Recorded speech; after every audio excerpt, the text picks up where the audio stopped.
That was a good question. Very nice, Gemma. There's something there's happened in your mind that's like, I actually mentioned that yesterday. Somebody's got feedback on their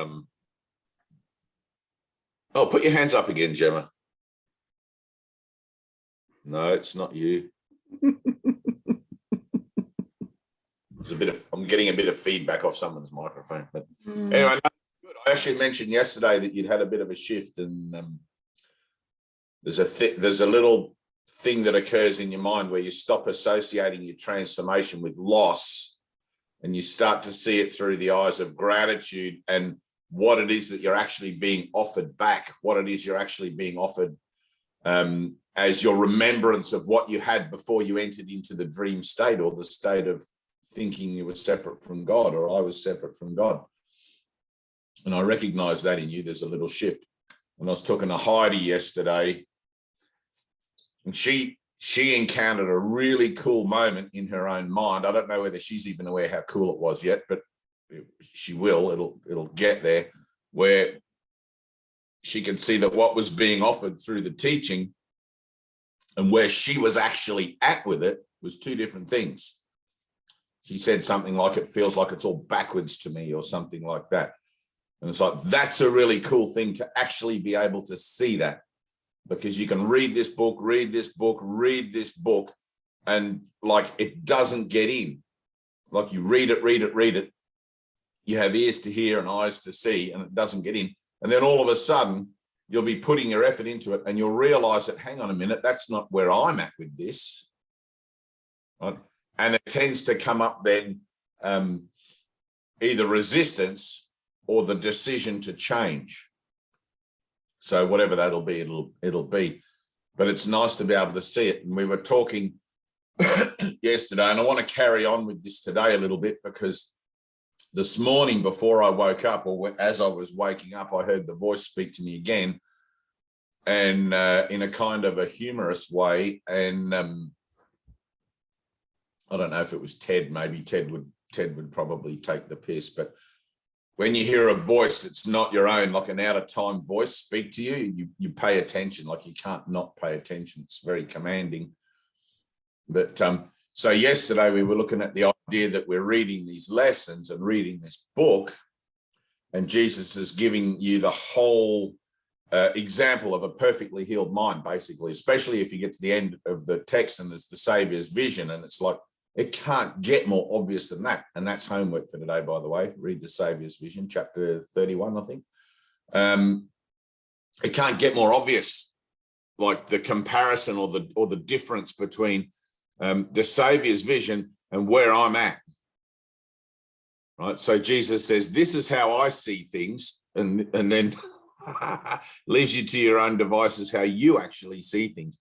And it can be quite disparaging, like, it's like, oh man, it's like, I'm never going to get to that point how Jesus sees things. It seems as if the span or the bridge between the two ways of seeing is massive, especially when you're given a singular sort of uncompromising, there is no world.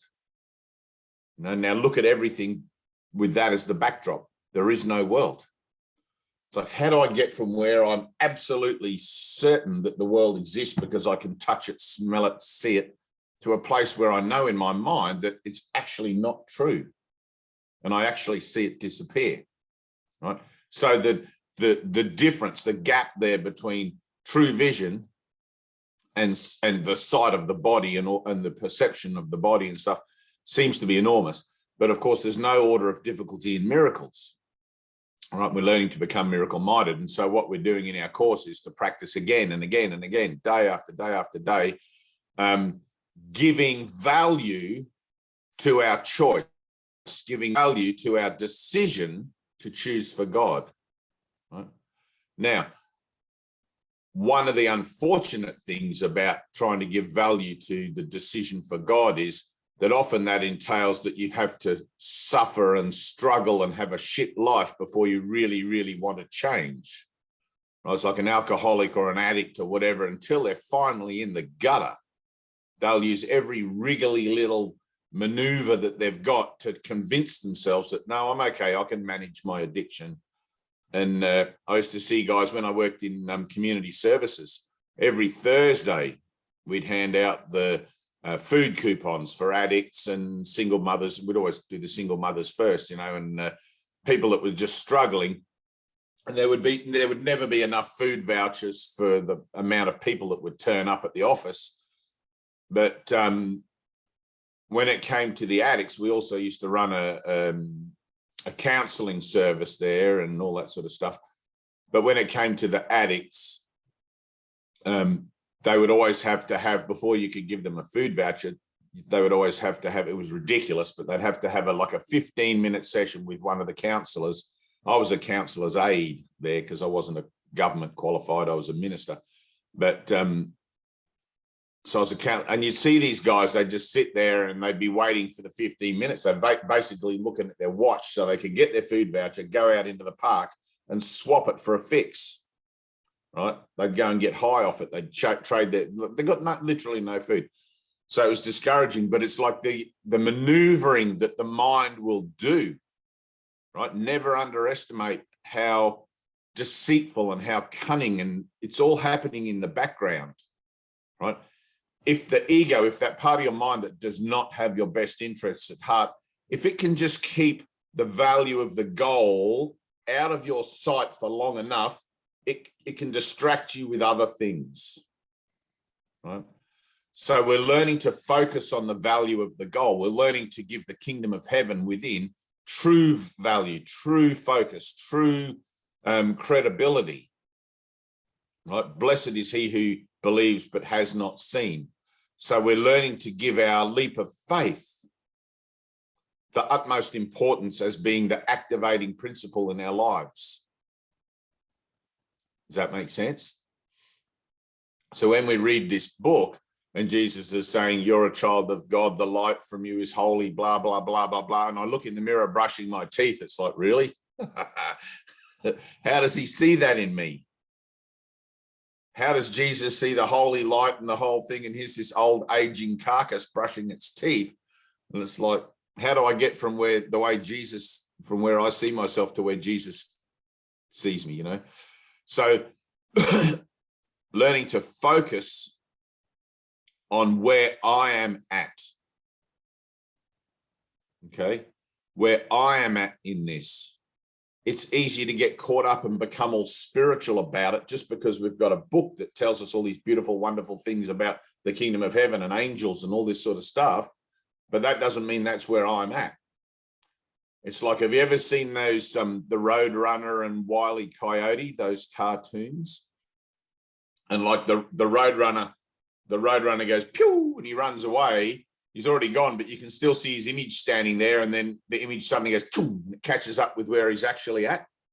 That's what's happening in this. You're catching up to where you're actually at, like the Road Runner or Coyote, and like, and then like there's a lag, right? So in the idea that this is a dream that's already over, already done.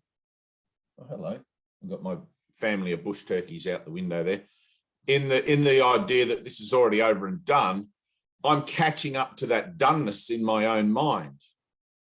I seem to be back here where I haven't run off the screen of the TV yet as the Road Runner. My true self has already gone, but there seems to be this residue, like the shadow of the Road Runner, like waiting to run off the thing and then be chased by the coyote or whatever. But the Course in Miracles is a way of collapsing time so that catching up can occur. Does that make sense? Are we on the page here? Now, in order for that to happen, right, there's a recognition that comes along, and you can do it conceptually. Conceptually, it's easy to understand that the world is already over when you're reading the book, and it's like Jesus says, this is a dream from which you have already awoken, right? The Course just comes to save you time in the distance between where you've already awoken and where you seem to be still playing a part. Okay, so we're collapsing that time. That could be thousands and millions of years still between you run off the thing like the Road Runner. We're collapsing the time that takes. Now, in order to collapse the time that takes, you've got to see that you're still here as the shadow. Right? It does no good to walk around with a load of lofty spiritual concepts. I'm the Christ, yeah, and all of this sort of stuff, because that's the false sense of what spiritual is. It's like that's the truth. I'm already gone. I'm already whole and perfect. That's the truth of me. But yet I still seem to find myself here in the dream. Right? I need to put my effort and my purpose into collapsing that time, into catching up to where I actually am at, right? Or collapsing that time where I actually am at. And that's going to take a miracle. But for that miracle to occur, I need to have the integrity of prayer in my heart to be able to ask for it. Okay, I need to have the integrity of prayer to ask for a miracle. Right? It's got to be heartfelt. It can't just be lip service. It can't be conceptual. I've got to feel it. Right? So what happens is I know that I'm already off the screen here, and the shadow of the roadrunner is still here. So I have to look and find where my shadow is actually at. So when Jesus holds out to me a perfect model of a healed mind, and then I see where I'm at with that, that's a good place to be. But I have to not delude myself into thinking that I'm actually whole and perfect. It's like he says in the course, these are the teachers of God. They're not perfect, or they would not be here. Okay, or they're not yet perfect, or they would be here. So we're becoming perfect, right? Now that entails an acceptance of the imperfection of where I find myself. Because in this world, allowing myself to be completely imperfect is the same in eternity as being perfect, because this world is the opposite. Okay. The opposite of life is not death. It's another form of life, but it is the opposite. So my perfection shows up in accepting myself as imperfect here, wherein I'm learning to laugh at myself for thinking that perfection was possible out in the world. We're always looking for the perfect partner, or the perfect job, or the perfect place to live, or the perfect holiday, or the perfect bloody something. It's impossible here. All you can find is the perfectly imperfect partner, the perfectly imperfect job. And in that, their perfection will shine forth and show you what you need to heal in yourself. Gemma likes that. That's good. We're on the same page. Right, so I'm accepting all my lumps and bumps. But one of the things that ego likes to trick you with, and this is spiritual ego we're talking about here, is, oh no, I'm whole and perfect. I'm whole and perfect. And you can walk around like a proud cock, and buddy, not really do the work, not really get right in to where the nitty gritty of the work actually is, right? Which is forgiveness. Remember, these are 365 lessons in forgiveness. It's like, if I get through a day and I don't find something to forgive, you can be sure I've been walking around like, look at me, I'm so fucking cool, all of that. So one of the things, or the thing that happened to me this morning, I woke up at like 5 o'clock or whatever, just before 5 o'clock, and I'm laying there and it's not quite ready to get out of bed time, and I'm no point going back to sleep because you guys will be here soon. And so I'm just laying there going, in my huffiness, like, why can't I just wake up exactly at 6, Jesus? That would be convenient, like, why wake me up at 5 o'clock? So I'm sitting there, I think, all right, I'll use the time. I've got like an hour to kill. I'll use the time. So I'm sitting there in my bed and I'm just running over the revelation I had in my mind, right? So the 2 words that God told me, which is nothing exists. And I'm sitting there and I'm just repeating it to myself like a mantra. Because when I do, and you can use I'm whole and perfect as God created me, or God is, or whatever. It's like I'm not a body. Anything that sort of represents that singularity. And I'm sitting there and I'm repeating it over and over and over. And usually it takes me into a more concentrated, deeper sense of inner focus. Okay, like any mantra is supposed to. When you repeat a mantra over and over and over, you're excluding all those chit-chat thoughts that tend to like interrupt and get in the way, and you're being determined to repeat, like we say the word God is, and we repeat it for like 15 minutes or whatever, and then we cease to speak. right? Those end lessons. So I'm saying nothing exists in my own mind. And I'm reflecting it somehow. I don't know how this is occurring. I'm reflecting it somehow off yesterday's session, right? And I'm finding where I'm really at with the idea that nothing exists. And I had to stop, and I pulled myself out of my meditative thing.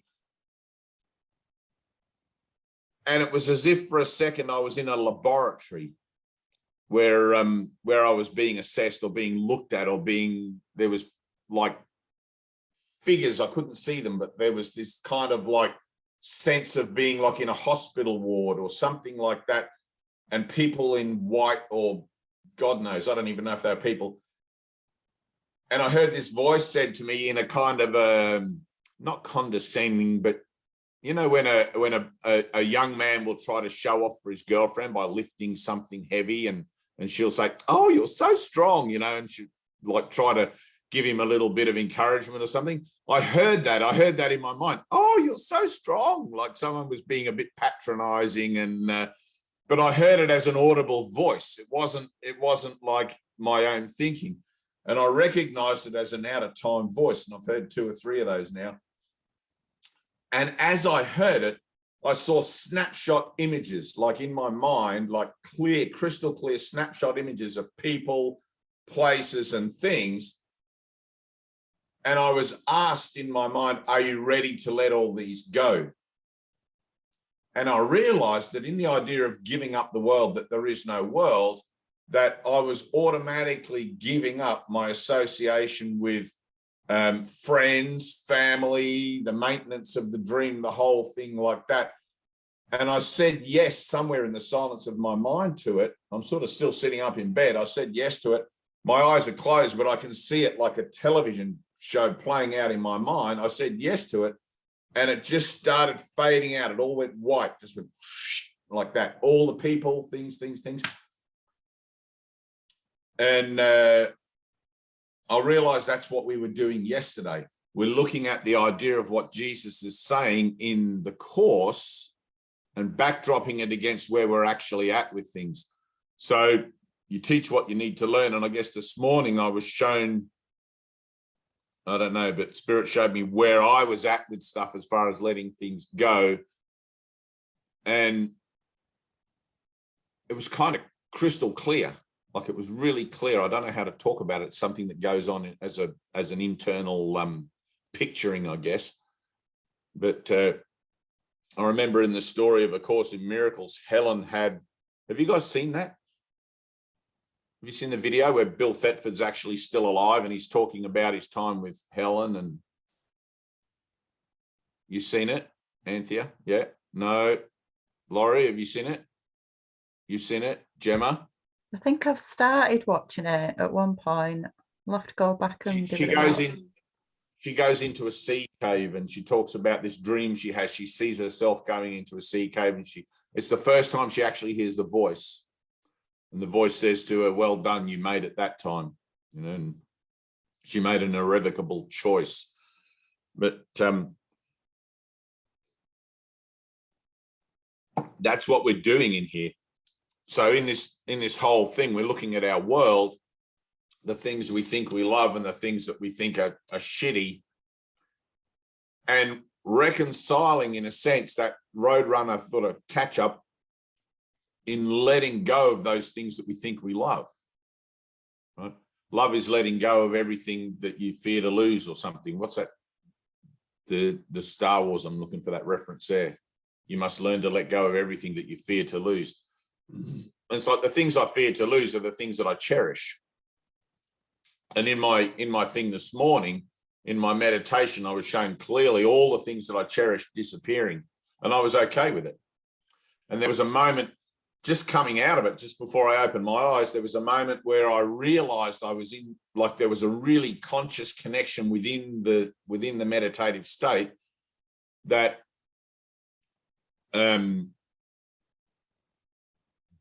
being in a hospital bed, like in a coma, and I could sort of sense myself in this body, but this body transitioning to a different kind of body, like a light body, or I don't even know what kind of body, some other kind of form. And I was attempting to push through from this physical flesh body to occupy or to take the place of the one that was laying on the hospital bed. Like I was trying to awaken from out of this shell into the higher level or higher, whatever the next thing, like a cocoon, like a chicken trying to bust out of an egg. You know? And then everything stopped, and I was just sort of like, oh, well, I'm going to have a shower and come and do this.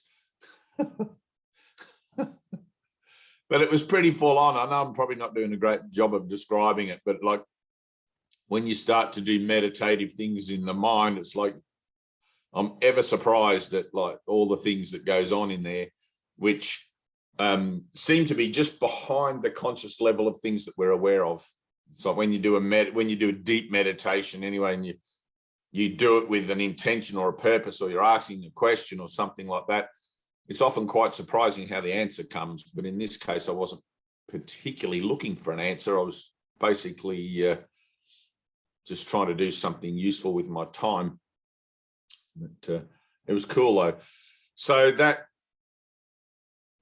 place where I find myself here, and Jesus's depiction of me in the Course as being here, okay, that's what I want. That's my honest place. When I'm reading this Course, when I'm doing these lessons, like we read, what was it, Laurie? We read one line yesterday. I think, was it you, Anna, read it?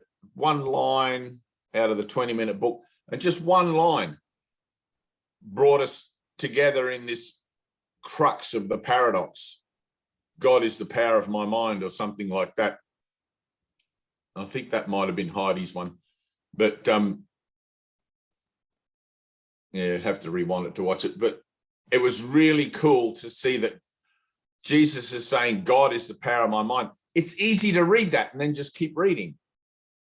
Okay, that simple statement, God is the mind with which I think. It's easy.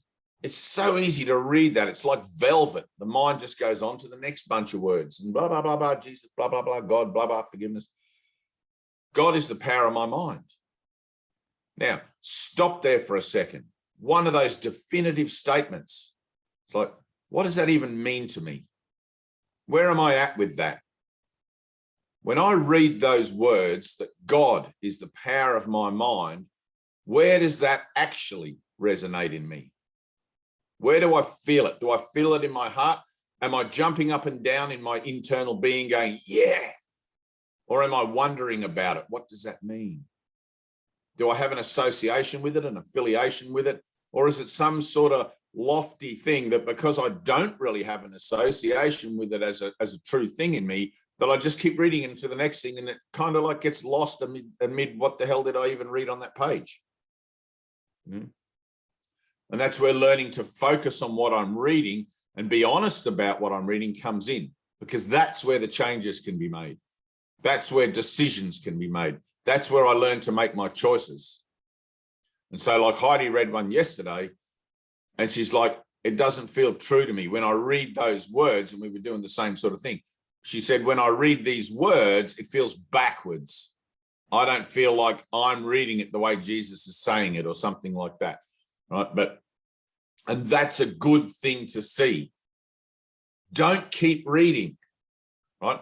Try to recognize where you're at in that roadrunner catch-up. Don't keep reading. It's like, oh man, I see that there's a whole shadow self there that doesn't really have an affiliation with what I'm reading.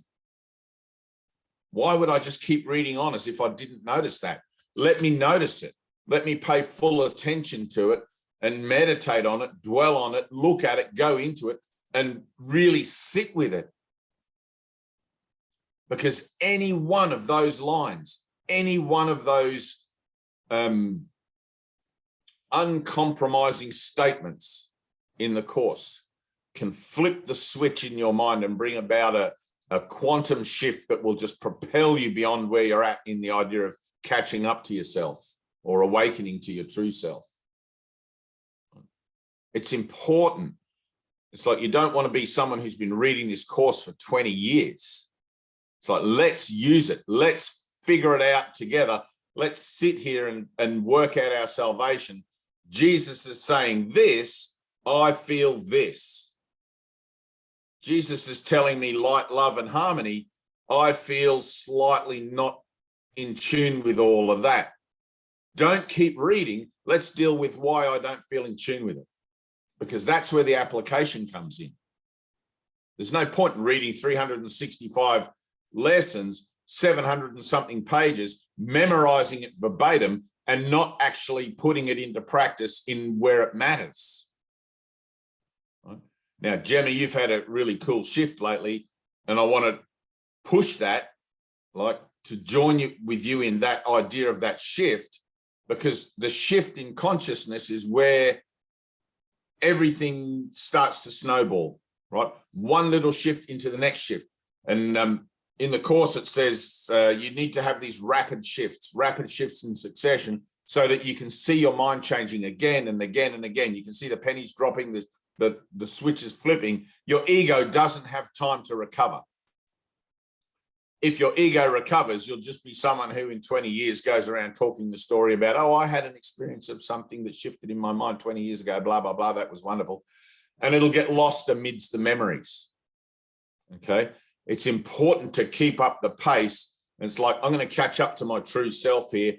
And we don't have time for patting each other on the back when those things occur. It's like next one, next one, next one, right?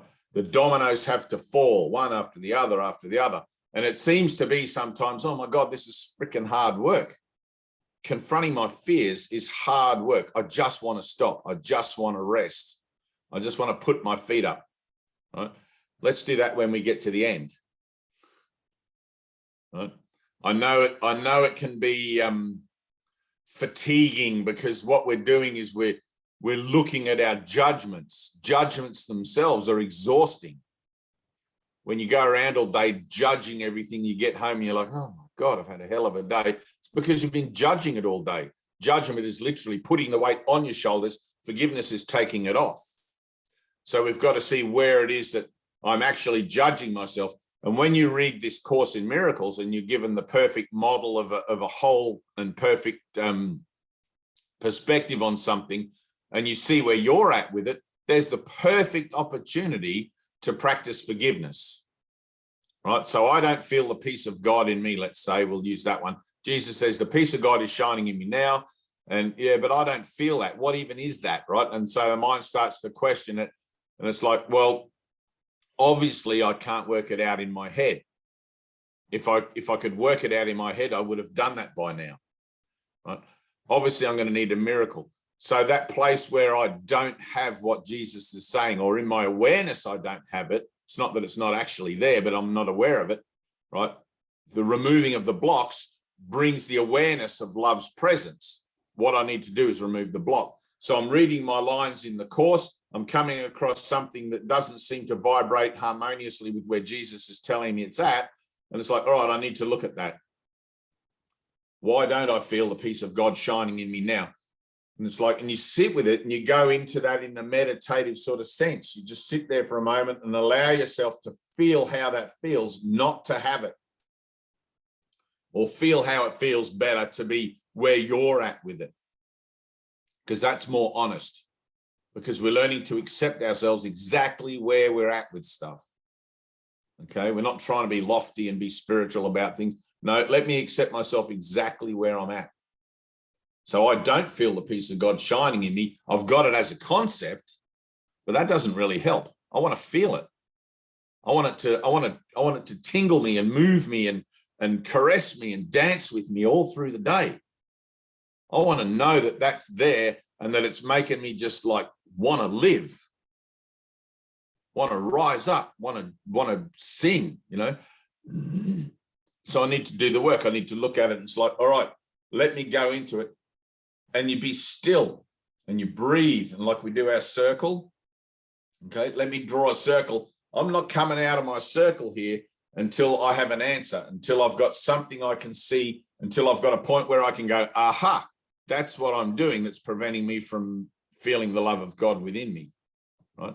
It's always going to be some form of judgment, but you can be certain that it'll be a repetitive form, because all time and space is cyclical, right? So we're looking at chipping away at these cycles of response, or these cycles of interaction with our environment, with our relationships that are uncreative or miscreative, so we can be done with that. Not so we can fix them or replace them with something else, just so we can not do that and leave that space clear.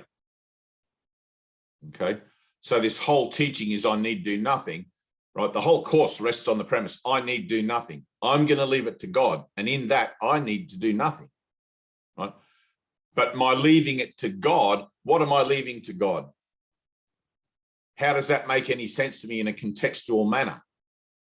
Unless I can see what it is that I would need to leave to God. Otherwise, isn't God everywhere? I could just conceptually imagine myself out of the need to give anything to God if I really wanted to. If God's everything, what is there to give? You know, but it's like Jesus is asking or telling you that the Holy Spirit will give you God's love in replacement for the images and the dreams of love that you've made for yourself, if you let that happen, if you are willing. Right? If you're in a little willingness to forgive, the Holy Spirit will do anything else. So my doing nothing, in a sense, is synonymous with stepping back and letting him lead the way in those places where I find myself out of accord with my reality. Okay, so when I'm reading the course and I don't find any harmony with what I'm reading, the power of God is in me. And it's like, what does that even mean? Right? Obviously, I'm out of accord with what Jesus is telling me. I'm just listening like some dumbass listening. I'm not even raising it to question in my own mind. It's like, all right, well, let me raise that to question. Let me sit with that. If the peace of God is shining in me now, why the hell can't I feel it? What the hell does that even mean? I want that. Jesus is telling me it's so, but yet where am I at with that? I'm like the road runner in the shadow, like, choo. I need to catch up to where Jesus is telling me I'm actually at. So I sit there in my meditation and I find the place in my mind where I'm out of accord with it. It's like right here and now, I don't feel the peace of God shining in me. I don't feel the love of God, the power. I don't feel any of that stuff he's saying. All I feel is the weight of my worries and my judgments and the exhaustion of my day and all of this crap. It's like it doesn't seem to leave me alone. All I want to do is dump that horrible load down and feel the love of God within me. Right? To do that, I have to be still. I have to allow, when we do our circle, I've got to do that in my mind, in my consciousness all the time, not just in my Zoom meeting. Right? I'm always in a state of healing. I'm always in a state of coming to, in a state of awakening. Right? I know what awake is. Awake in the dream is realizing this is a dream and I'm the dreamer of it.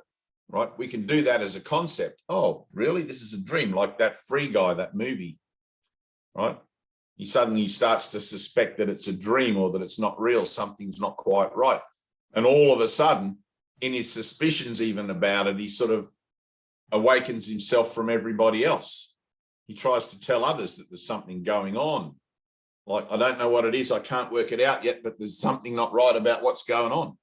You know, the guy can't put his hands down. He's walking around with his hands in the air, non-player characters. So we have these moments where we're reading something and we find this disparity between Jesus's offering of what's perfect about me and my perception of myself in the falsity of it. Now, let's bring those two things together. Let's bring them together where one will cancel out the other. The true will cancel out the false. But I've got to be willing to let that happen. There's no point in just reading it for the sake of reading it. I've got to read it and apply it. Read it and do the work. Does that make sense, Laurie? Right. Anna, you got to do the work. Otherwise, you're going to find yourself repeating those same cycles again and again. Now, it's not really bad that you repeat those same cycles again and again, because every time they repeat, you're going to become more fed up with yourself for not dealing with it again, that the integrity of the prayer of your heart's going to have more passion and more determination behind it. But you've got to look at it as, well, I'm prolonging suffering in doing that. Why don't I just sit here now and try to find that integrity in me rather than have to be like held by the throat up against the wall sort of thing to actually find it? Right? Why do I have to be forced through pain and suffering to come to a point of surrender, when I can just reasonably look at my options now and see that I really don't have a choice. I may as well just catch up to myself where I'm at. You know, like Jesus says, you put off salvation in games you play. It's like, well, I'm done with playing those games. Or am I? Am I done with playing those games or not? And that's the honest place. That's where you answer those questions for yourself, right? It's the first block, the desire to get rid of peace. Am I reading this book saying one thing, but actually doing another? Right? And you're all, and of course you are. You say, yes, that's what I'm doing. That's why I'm reading the book in the first place, right? So, but I'm always looking at it from that point. There's no point picking up the book going, oh, thank God I've got the book now. Everything's okay. And running home at the end of the day to read a few pages and make yourself feel better just by reading those pages, right? It's like, you've got to apply what's in the pages. Don't just, I know people that they'll be, you know, somebody said to me once, I mean, this is the white edition, but you know, the blue one's much the same size. And she said, oh, I carry it with me in my handbag everywhere I go. It makes me feel good just to carry it with me. And like, I didn't have a response to that. I'm like, what the hell does that even mean? It's like, how does this make you feel good to carry it with you? That's like a good luck charm, a lucky rabbit's foot. You know, it's like superstition, or what do you call that when, I don't even know what it's called, but it's like, to carry it with you and to know this word for word is nothing. You've got to apply it. You know, it's got to be applied. You have to put the principles into practice. And the place you do that is where you see the disparity between where Jesus is offering you perfection and you find yourself still in the dream. Is that clear?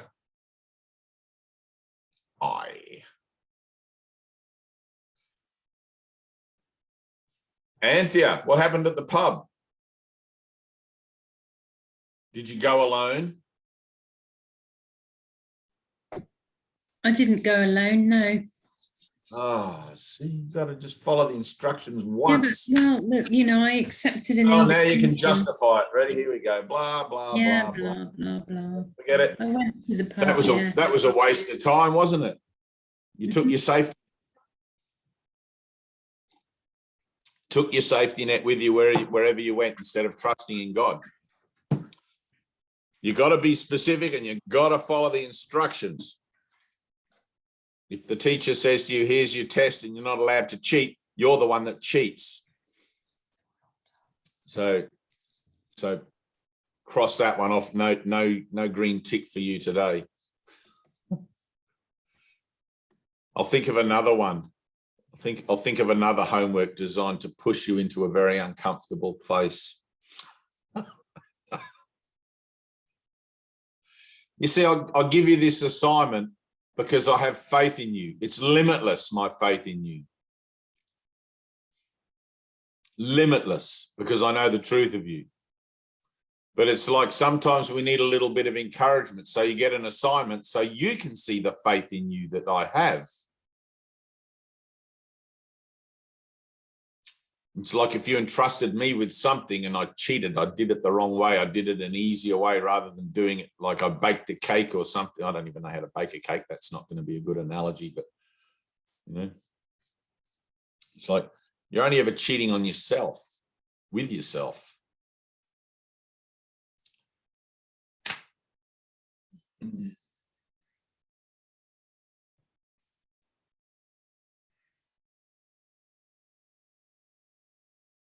It's a tough gig, salvation.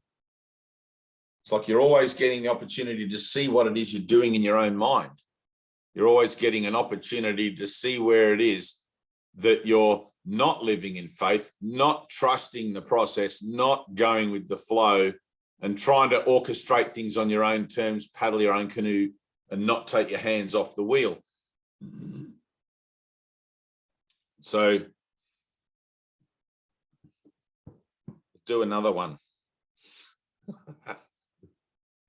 I already know what would have happened if you went by yourself. I already know what was going to happen and what was going to be orchestrated on your behalf, which would have been incredible. It would have been incredible, and not beyond your, not within your spectrum of things that you would be able to understand. All leaps of faith are rewarded. All total leaps of faith, all devotional acts are rewarded in a way that the devotion can be reflected as an act of divinity back to you. That's what was waiting. That's what was there.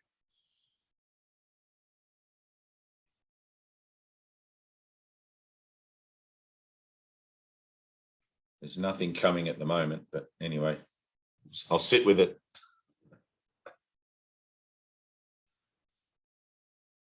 I remember Ted used to send, like Jesus even used to send the disciples out, you know, like they'd go 2 by 2, but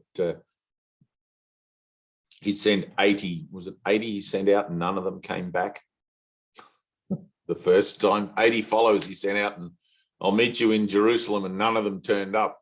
It's like, this guy's crazy, we're out of here. As soon as they got the chance to sneak away, and it seemed like an official sneaking, they did so. Went back to their homes and their comfortable beds and their fat wives that gave them plenty of cuddles.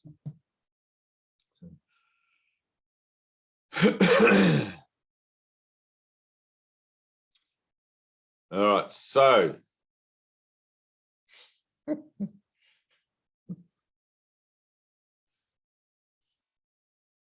it's like trying to encourage your kids to do their homework.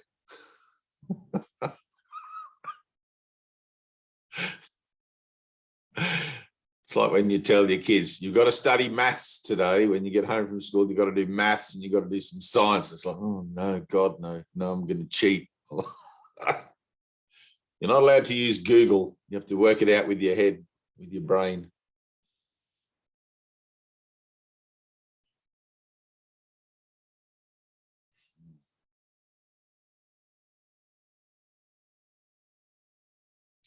So what's happening, Gemma? Hi, Dave. Hey. Yeah, it's been yeah, one thing after.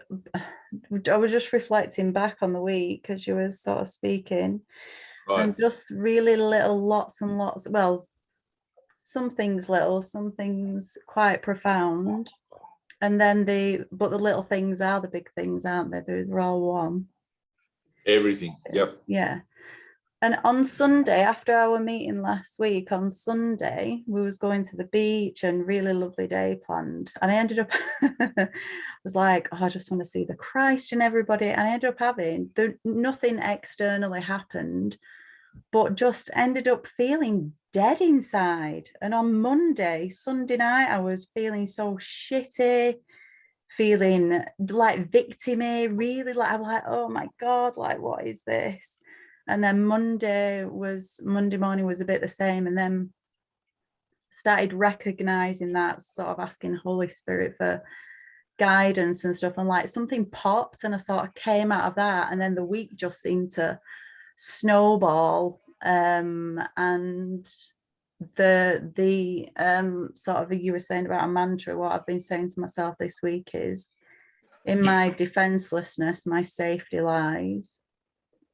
And it's got me into all sorts of situations that have led to yeah, lots of healing. I messaged, it was kind of in my mind, like, should I message my sister and apologize for being an arse? And I was like, is that coming from, I'd sort of left it, and just this one night it was really late, and I was like, in my defenselessness, my safety lies, and I just sent her this message, and it was just beautiful. It was just like, we've never had that kind of connection before, and it was really, really wonderful. And then there was another instance where just that kind of mantra all week has led to like beautiful unfolding of stuff. And then I've just jumped on this call and really let go today. Like, no, just, I don't know what I'm supposed to be doing, who I'm supposed to be with, what I'm supposed to say, no plans whatsoever. Like, and I'm doing that more and more, like just letting go, letting you have me, and just things are kind of happening, and it is miraculous. It's just brilliant. And then even on the call, like I was sort of 15 minutes after 9, and I was like, oh, it's 15 minutes after 9. Like, oh, I'm going, and like it just dropped. I'm like, oh, I'm gonna just go on the call, and then this crazy energy has just been kind of with me, like fizzy. Like, I can't even describe this energy. I'm a bit like, I feel like I'm in a nice way. It's like peaceful, but also a lot of, kind of like in a meditative kind of, like when you were talking before, I couldn't really focus too much on the words. Like I would just want to be in this, feel pinned, but in a good way, you know. So I don't know, a lot of energy coming through, I guess, whatever. Good. It's been really amazing, actually. Pick it up. Your whole thing's changed. Like your whole, I don't want to say aura, but your whole presence is different. It's good. It's good. You've had a shift. Yeah, that's exactly what you call it, a shift. And yeah. Good. Now on to the next one. Anna. Next. Oh, so just sit in that, Gemma. Just sit in it, and in that defenselessness, you'll recognize the opportunities. Things will show up. Things will show up in your defenselessness. If you're consciously defenseless, like in a certain sense, you want to be naturally defenseless without even having to think about it. That would be the prime, you know. But because we're in a practice here, we're in a process of practicing these principles. Right? Defenselessness is one of the principles we're practicing until it becomes a natural and integrated part of our psyche. Okay, so when you're consciously practicing defenselessness, the universe conspires to give you opportunities to be defenseless in. Does that make sense? Like, instead of manifesting dark energy and dark things, you'll manifest things that you see as opportunity rather than as a burden or a problem or a hassle. It's like, no, hang on a minute. There's little Johnny somebody or other again. This time when he shows up, because I'm practicing defenselessness, and the universe will conspire to support you and give you the benefit of your practice. Yeah. Okay. So it's sort of like the idea that I've got a principle here and I've got to apply it is exactly what I've been talking about this whole thing. You got to apply it, right? Defenselessness is one of the principles that you can apply. The other one is honesty. That's a great principle to apply. Am I being defenseless, or is there a background agenda to my defenselessness? You know, because people, a lot of the time, the mind will be like, oh, well, if I practice defenselessness, maybe I'll get something out of it. You know, it's like there's a whole world out there of spiritual something or others that are trying to have a better life in the world using spiritual shit. There's even a book I once found called The 7 Principles of Spiritual Health, Wealth, and Happiness. And it was designed how to have more money, more prosperity in the world, how to have a better lover, a better sex life, all of this stuff. There was barely a mention in there of finding the love of God within myself and allowing that to fulfill me in all parameters. You know, it was just like, what the hell is this book even about, really? I'm here pursuing my salvation. I don't want to use forgiveness and defenselessness and all of these things as a way where I think I can leverage the better of an outcome out of any situation I find myself in. Quite often, sometimes the outcome will take a turn for the worse, or what seems to be the worse, and lead me into a place where I really don't want to go. But I would never be led there if I wasn't strong enough to deal with it. If I didn't have enough faith to deal with it, you know, so it's like we used to say, careful what you ask for. You know, you'd have a moment where you'd be like, we'd be at the healing center and everyone would be doing their stuff, processing stuff, going through all sorts of shit. And you'd have a little bit of triumph. You'd have a moment where you had a shift and you'd feel fucking fantastic. It's like, wow, something occurred and everything's wonderful. And then you'd be like, bring it on, Jesus. I want more. Give me more shit. I'm ready to forgive. And then the next thing you know, it'd be like, oh, like a freaking avalanche. And you'd be in, like, you'd be in a, like, you'd be like, oh my God, take it back. I'm not ready. So there's all of that, right? But consciously guided miracles can be completely, you know, there's a line he says about that. I forget it off the top of my head. They can be corrupted, but miracles should be natural because they flow from the truth of you. Consciously guided miracles, when you're defenseless, the love just can flow, right? When you're defenselessness, the love just flows. It's like it just becomes your being. When you're consciously defenseless, when you're trying and practicing, that's okay. You got to practice. I mean, you got to start somewhere. But just be aware that, let's say, and I'll just give you an example. It's all of the ego, but I'll give you an example anyway. Let's just say I'm Anthea.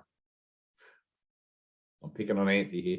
And I'm going to the pub, right? I'm telling myself I want to be defenseless and I want to go to the pub and just see what unfolds. But in the background of my mind, I'm making a game plan for my best interests just in case. Okay? So true defenselessness has no just in case. Right? True defenselessness is like, yep, I'm going to the pub, whatever. That's it. And I'm going to practice. Now, in that practice, sometimes you're going to fail. Sometimes you're going to take a friend with you or you're going to do whatever and you're going to see it in retrospect. It's like, I didn't follow the instructions. I didn't do this or I didn't do that, whatever. And the opportunity doesn't unfold as it was orchestrated to unfold. And you find yourself back again, sitting in the same place, being presented with the same opportunity in a different form, right? So when I practice my defenselessness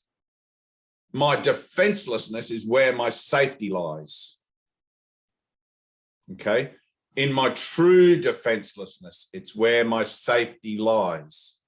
Not in trying to work out an agenda or a back program for eventualities and potentials that I think might be something that I'd be afraid of. Okay. Defenseless, when I step into a moment of true defenselessness, obviously I'm doing that from a point of fear. Obviously, otherwise, why would I even need to be doing it? Right? There's already a recognition that I'm fearful of something, but it's my defenselessness where my safety lies. Therefore, in stepping into that, I have to be willing to let go of my fear to be able to do that. Just for a second. Just so that I can make the decision honestly. In that, I'll be supported. In that, I'm letting go. I'm telling the Holy Spirit, yes, I'm willing to do this. I don't know how, I don't know what, whatever. I'm willing to do it, but I'm shit scared, but I'm going to do it anyway. Okay. I'm just going to do it anyway. Be with me, Father. That's where my safety lies. Thanks, Anthea. Example.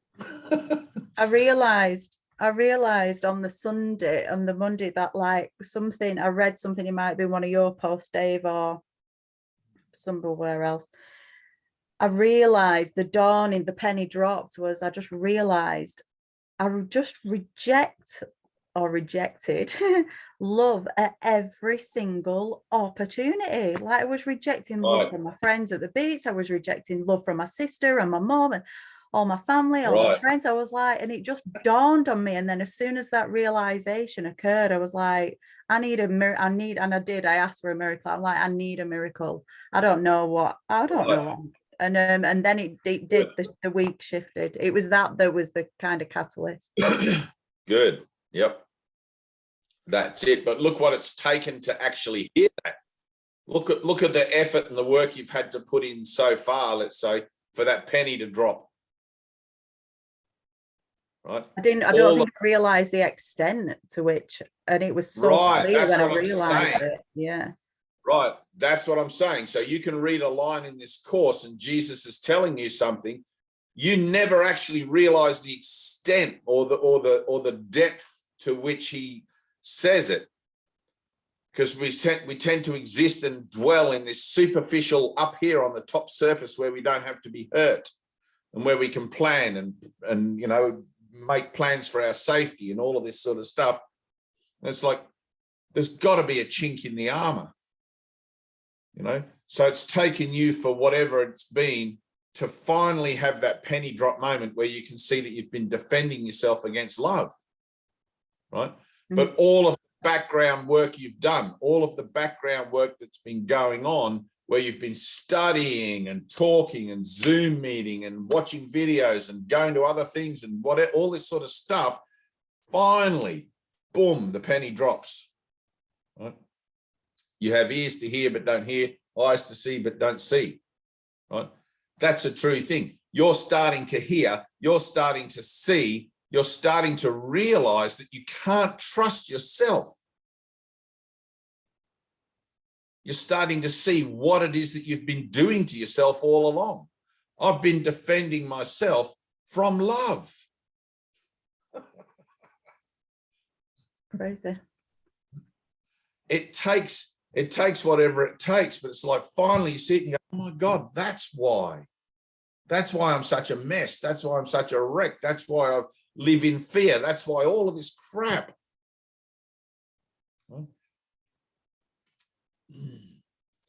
It always, well, it doesn't really amaze me anymore, but it doesn't surprise me, you know,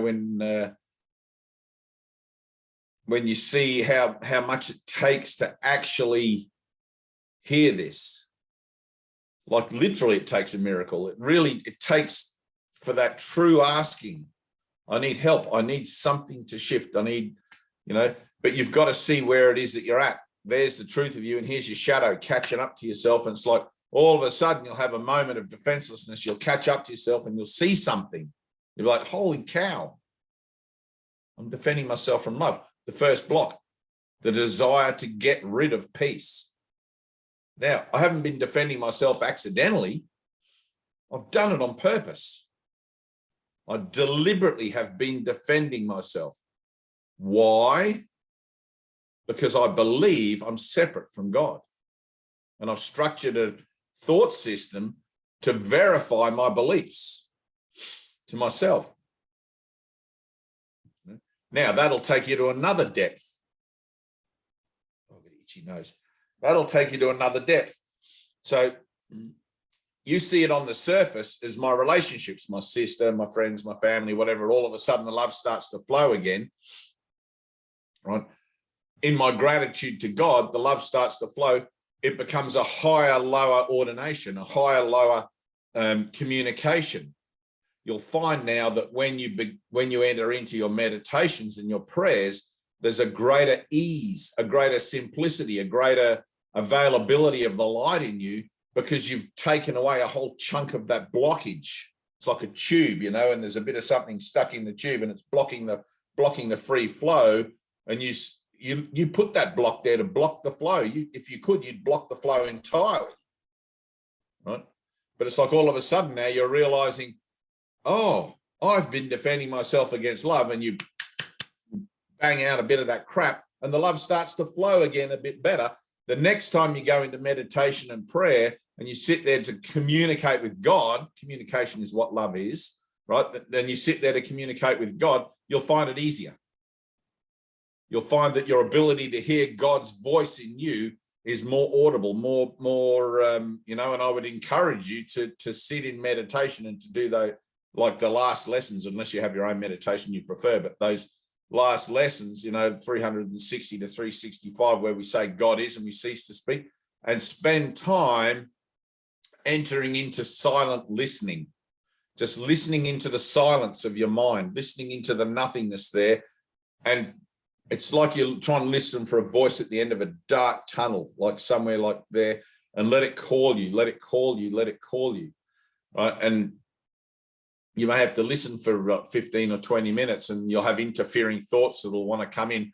But every time you have a shift here, every time you have a shift and tap out a bit of that crap, it'll get easier to listen. Right? There'll be less blockage because there'll be less chit chat going on, trying to reinforce the reasons why you wanted the blockage there in the first place. Does that make sense?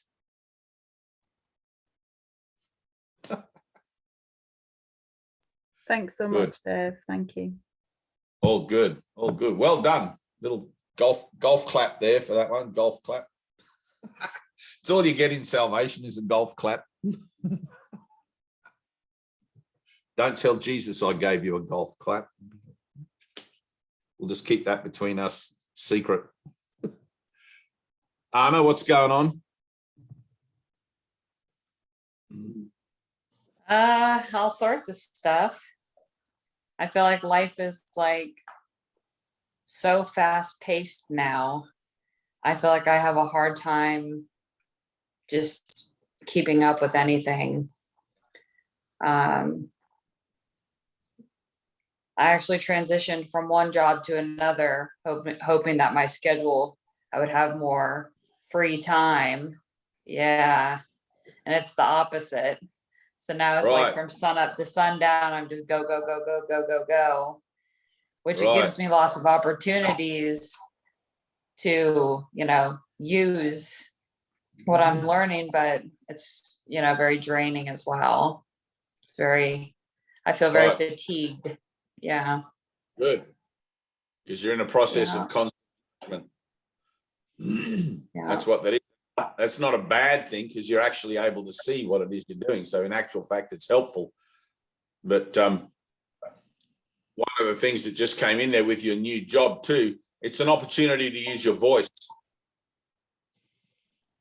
Okay. There's an opportunity there, right? There should be no reason you should feel fatigued. There should be no reason that you'll go, because your salvation keeps pace with you. Okay. When you offer your job, your family, your friends, everything to the purpose of your salvation, that should all keep pace with you. If it doesn't, it's because you're still holding back, holding off. You're still trying to manage. Okay. You give the whole thing over to Jesus to say, Jesus, I did this whole thing and it was an actual mistake or an actual waste of time trying to swap a job externally, trying to change the deck chairs on the Titanic, thinking I would have a better, because you take your mind with you wherever you go. Yeah. Every time you try to adjust in the form, every time you try to change something out there in the form, all you're doing is resetting the deck chairs on the Titanic. Now you've got to learn the layout of the new deck chairs, and still the ship is still sinking. Okay, you're not going to make anything easier for yourself by change. You might earn more money, you might have a better boss, you might whatever. All of these things will be initially, until finally the honeymoon period of thinking that there's something new going on wears off and you realize it's the same shit, different day. It's the same with everything. I take my mind with me wherever I go. If my mind is unhealed, I'm going to take my unhealed mind into my new job and start to manifest the same unhealed kind of situations in that new predicament, in that new situation there, right? And depending upon what the situation is, because I've made an external adjustment, I'm going to make it worse for myself because I'm allowing God into the equation to help me in the first place, where the point where it brought me up against, I can't do this old job anymore, where I could have asked for a miracle. Can you see that?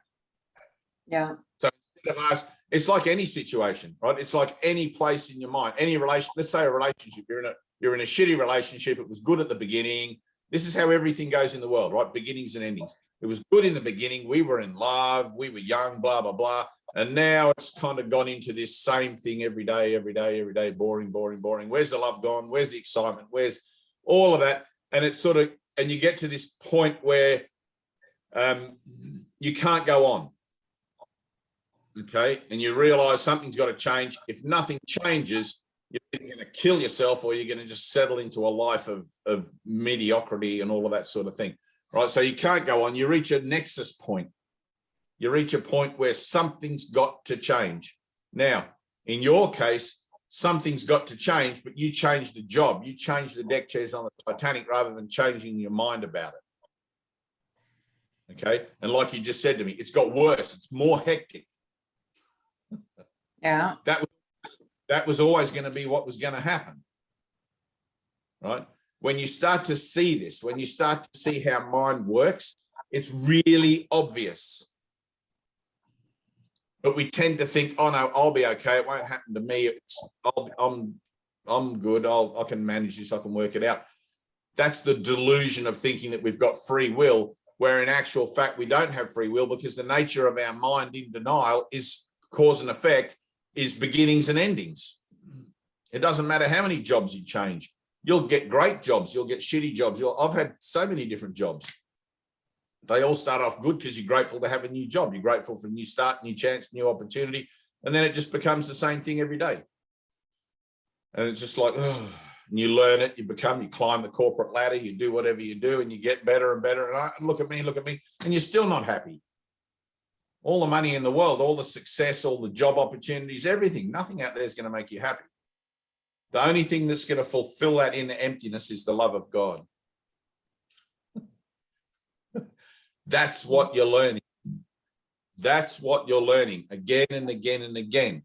If I can be helpful in speeding up that process of actually learning that and actually hearing that, then we'll both come together further up the ladder than where we went in, or further out the tunnel than where we went in together. All right. So I'm telling you, Anna, it's not out there. Okay. Yeah. Your purpose has to be given to God. It's like there's something in you still that is still holding off a bit of purpose from being totally committed to this. Okay. And that's cool. That's like the Roadrunner. You're already here totally committed on one thing, but Anna's actually still back here somewhere, still looking at the idea of total commitment, right? Total devotion, total dedication, total discipline, total focus. Right? Yeah. That's the whole story. My story, Gemma's story, Anthea's story, Laurie's story. That's all of our story. We're all doing that same thing in our own individual way. Your individual way right now looks like this new job, running away from an old job to get a new job, and now it's become worse, right? Just remember, you're entitled to miracles. Prayer is the medium of miracles. Prayer, right? Seen rightly, okay? When you learn to see yourself through the eyes of true transformation, when you can see what you're doing, right, you'll be able to make better choices, right? But ironically, you kind of see yourself what you're doing by seeing what you're not doing. I see that I didn't give that to Jesus completely. I see that didn't bring me any peace, any happiness, any whatever. And I'm back where I started in a busier thing, whatever. And I'm trying to cope and manage and convince myself that it'll be okay. It's like, that's the human condition. I'll be all right. Yeah.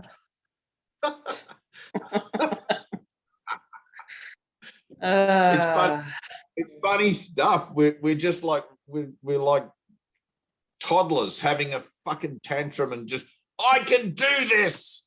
I've got this. Stop telling me what to do, Jesus. And Jesus be like, okay, I'll just let you get the results of your own thinking there. And you know, eventually you get to the point where you go, Jesus, please tell me what to do. I promise you I'll do it. You know, like, I will. But that's okay. You're entitled to miracles, right? Now, look at it with me now. Look at that place. Close your eyes for a second. Look at that place in your mind where you made the decision to get a new job for a second. All right, just go there. How were you feeling at that time when you couldn't take that anymore and you're like, fuck it, I've got to get a new job? All right, even before you had the new job, just look at it for a second. Try to find it honestly in there. You were feeling fed up, you were feeling frustrated, you were feeling whatever, okay? But you project that frustration onto your job. Okay, you've been doing that. You're looking for an excuse. Why do I feel frustrated? It must be my job. And so you'll start to manifest reasons and situations at that job to justify why you feel frustrated. This person said something, that boss is fucking blah, blah, blah, right? You'll convince yourself anything because the power of your mind is incredibly powerful. You won't raise it to question. You won't raise it to the light of reason.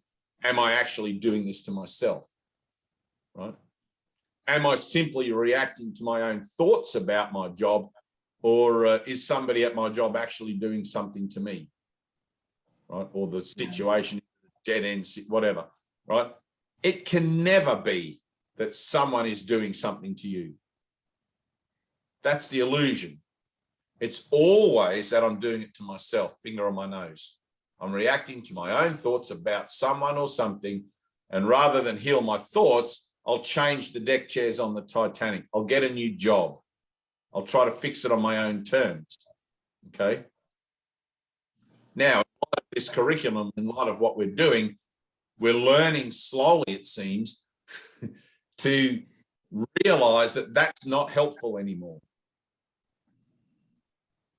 Okay. We're slowly starting to wake up to ourselves and realize what we're doing. Hang on a minute. I'm adjusting to my own thoughts and I'm changing things out there so I feel better about my thinking. If I can just get a new job, I'll make myself feel better. If I can just have more money, it'll fix my problems. All of these sorts of things. That's not true. All you need in that moment where you just can't take it anymore is the love of God. It's like hitting a reset button on a computer. You know, when you have a computer and it has a glitch and the glitch keeps happening and you're like, fuck, and you call a computer guy and the computer guy goes, have you tried turning it off and turning it back on again? Right? Now, when you go to God, that's what you're doing. You're hitting the reset button. Anna's down here getting frustrated with her job, frustrated with herself, and like, I'm done with this. I can't take it anymore. And it's like, I'm getting a new job. And it's like, but rather than ring God through prayer and meditation, rather than ring God and God says, hang on a minute, we'll just hit the reset button, you go out and get a new job, right? The glitch is going to show up again in the new job eventually. The honeymoon period will wear off. You'll start to see that this job's just the same as your last job, your attitude towards it, etc., etc. Now, when it shows up again, you'll be more aware of it because you were aware of it last time. And we've just had a look at it and you see that point, right, where you were frustrated or where you were angry or whatever it was, the catalyst that made you want to change jobs, right? Be aware of that in your new job because it'll be there. Okay. Okay. You'll get to a point, you'll get to a point, you'll get to a point. Now, what happens is if your mind is busy, like you said, it's busier than before, right? Your ego is now going to try and preoccupy you and keep you as busy as it can so you don't notice that point looming, right? It'll try to keep you in the dark behind the veil. Can't let Anna see that this job's the same as the last job. Can't let her see that, right? I'm telling you that. Fuck your ego. I don't give a shit. Your ego's not your friend. I am. Ready? You're going to hate this job. It's going to grow and grow and grow on you in a way that you just can't stand it anymore. And you'll be right back at that place and you'll be like, aha, this is what Dave was talking about. Good. Now I'm here again. Now I can make a decision. Now I can choose again how I'm going to deal with this. Okay. If you could see it properly, if you could see it rightly, you could do that right now. Right. But it's always better. I always think anyway, it's always better if you can do it in the moment where you catch yourself feeling it, where you catch yourself in the emotionality of what that is to you. Yeah. Because that's really honest in that place. It's raw and emotional. And it's like, when you try to do it in retrospect, it's sort of like it's, you know, like, yeah, it wasn't that bad. That old relationship, he wasn't so bad or she wasn't so. You try to make yourself feel better by talking yourself around. It's like, no, it was fucked up. It was really fucked up and I hated it. Be honest with it. Total love or total chaos. total love or total chaos, right? It's one or the other. It can't be a little bit unsatisfying. It's totally fucking unsatisfying. Let it be totally unsatisfying now. Go through the devastation for a second of recognizing that unsatisfactory experience in your own mind and give it to God. Draw your circle and give it to God, right? It'll show up again. Everything here in time and space is cyclical. It'll come around again and again and again, right? My situation with my sister, again and again and again. But with the idea of defenselessness and forgiveness, every time it comes around next time, it'll be more loving, more peaceful, more all of this stuff. And the relationship will get better and better and start to reflect a holy relationship rather than going the other way, backwards. It's like spinning a clock forwards. Every time it goes past 12, it gets a little bit better. Going backwards, it gets a little bit worse.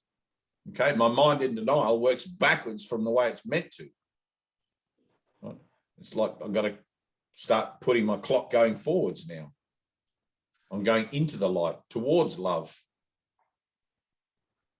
But if you forget your purpose, you'll confront your sister one day again, or your job again one day, or whatever the situation is. And if you forget your purpose, you'll probably go backwards. You'll be like, oh shit, why did I do that?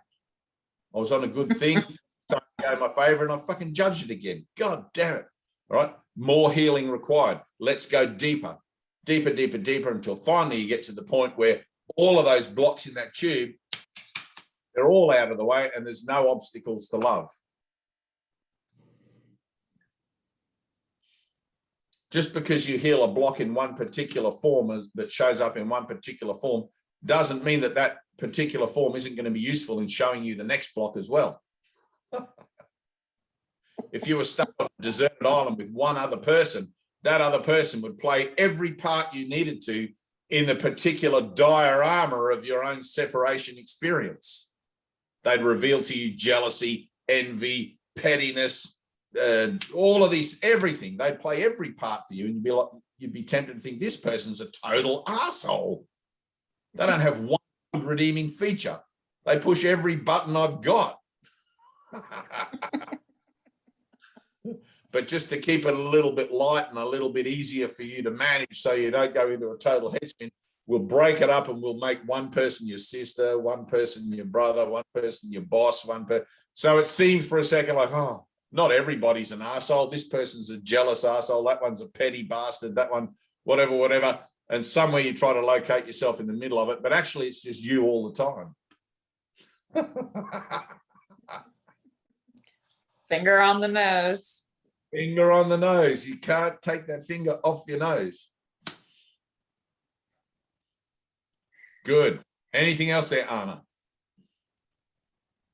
No. You got to see your own cycles, okay? You got to identify those cycles. Don't adjust. I see them. Right, good. Now, internalize, don't externalize them.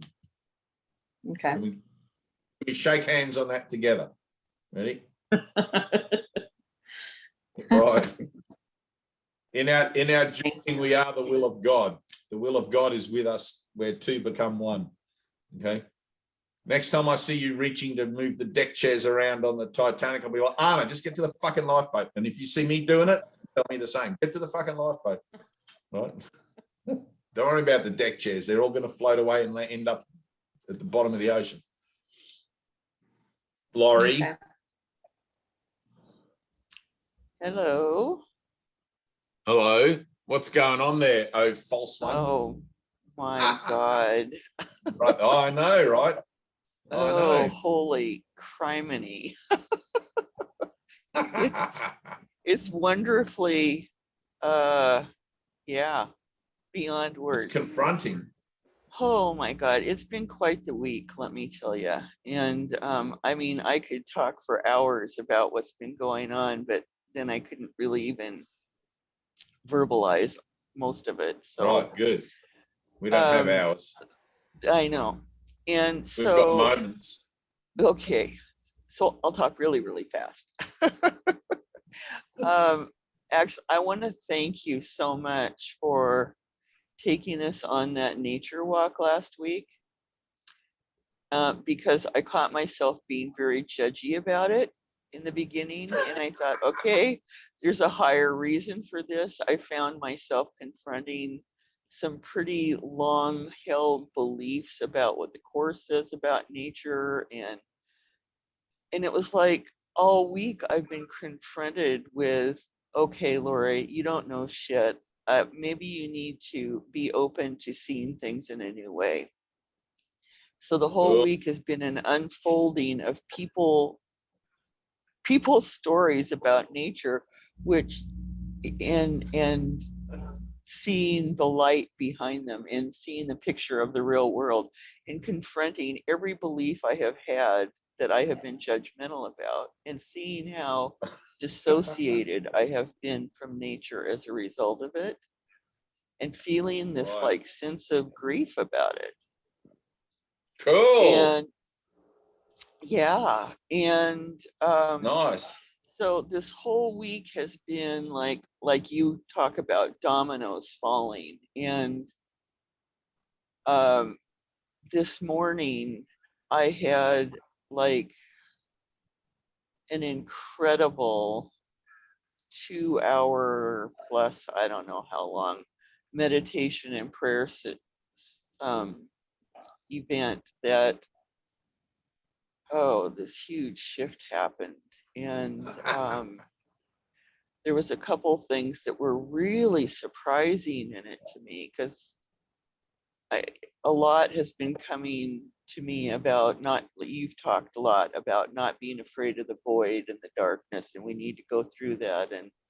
And I know I've heard about the wall of fear and all of that. So I just decided whatever, I was going to go with it. And so in my petitions and talking and going with the lesson for today, which is 204, that the name of God is my inheritance, and I am not a body, I am free, I'm still as God created me.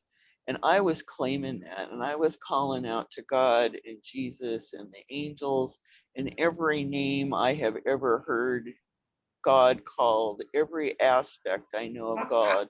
I was in the middle. Yeah, I wasn't going to leave anything out.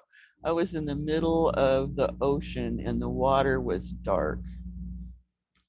And I was in complete surrender. And I found myself being like pulled backwards through darkness really fast, going backwards. And I'm thinking, well, this is weird. I thought I'd be pulled forward if I was going to go anywhere. Okay, I'm going to go with it. So I'm going backwards.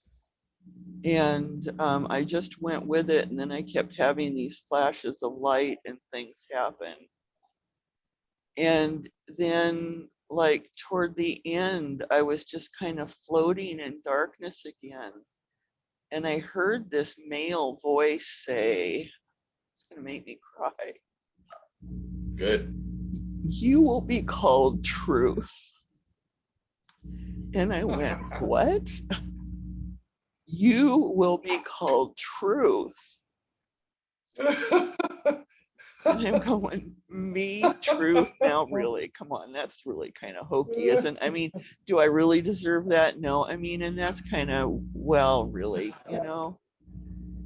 And so then the ego's jumping in there, and I've been questioning, going, well, no, maybe the voice said, you know, and it's putting in all these other things that maybe the voice said, but so I've just been kind of laid out here. I've been having a hard time functioning, and I've just been letting it be. And Good. I mean, the energy is just, I felt like my whole nervous system has been reset this week. Good. Other than that, it's like, you know, it's wonderful. It's wonderful. It's like, my whole world has been shaken this week. Good. Hooray. You will be called truth. It's funny how to put in other things there to make sense of it. You can't make sense of it. Those words that were spoken to you, the words are nothing. It's the It's the resonance, it's the frequency that those words have that is doing what needs to be done in you, that is bearing the hallmarks of God's presence in you. The words are just something you relate to. It's like it makes you pay attention just for a second. It makes you pay attention enough. You listen, your mind opens and it gets in there. But the words are like, you know, when you in the old days of knights in the army and everything, and they wear the silver, and there's the guys up the front with the flags, right? Those words are like the guys at the front with the flags, but behind those flags, there's all the guys with the swords. Right? You see the flags and you're like, oh, isn't that lovely? There's the flags. But what the flags represent is the whole army that's going behind. Okay? You hear the words that are spoken, but what that represents is the whole power of God that is in you coming forward, like presenting itself to you. It's like, holy cow. Of course it's going to pull the rug out from under your feet. Your whole world's just going to be like tumbling and falling apart, and just let it, like you're doing perfect. You're doing fine. That's exactly where you're meant to be. Exactly what's meant to be happening. My only thing I would tell you would be drink plenty of water, more water than you're accustomed to. Drink plenty of water. Right, exactly. Take your rest, and like not plan anything for a few days. When you have a big shift like that, a big moment like that in meditation, just put everything aside for a second and just be with it. Okay, I know that's what you said you're doing, but that's good. Just be with it, drink plenty of water and just relax. And then when you feel ready, you can go on with whatever's next. I've had plenty of things, the same sort of stuff happens. You know, you sit in meditation for a while and something will occur. Even like this morning was pretty profound, but there was nothing. I think I've sort of integrated my compliance, I guess, to a certain level where I'm not really shell-shocked by it anymore. It's sort of like, oh yeah, cool, that happened. Yeah, cool, that happened. It's like a part of an obvious link in a chain, you know, things that sort of show up. But I know some of them can be so profound, they knock you right out of the ballpark. They're just like, holy cow, what do you even do with that? You know, Ted used to say it's like information. You'll have a moment in meditation where a revelation or something or some kind of thing will just blow your mind wide open for a second. And then because we're in time and space, we're in that catch up with the Roadrunner. Because we're in time and space, it plays out over the next period of time in that cycle that you're in that brought that to you. And in this case, it was with nature. You were talking about with nature, right? It'll play out in your adventures, let's say, with nature. And that revelation, that moment of realization in your mind will have relevance in an ongoing way that will bring to you the full recollection of what that shift was. Okay, as an idea of being at peace with it, as an idea of being in communion with it, as an idea of seeing God in it, as an idea of being one with it. All right? Because you are one with all living things, trees, birds, animals, fish, water, molecules, everything that lives and breathes does so in God. The opposite of life is not death, it's another form of life.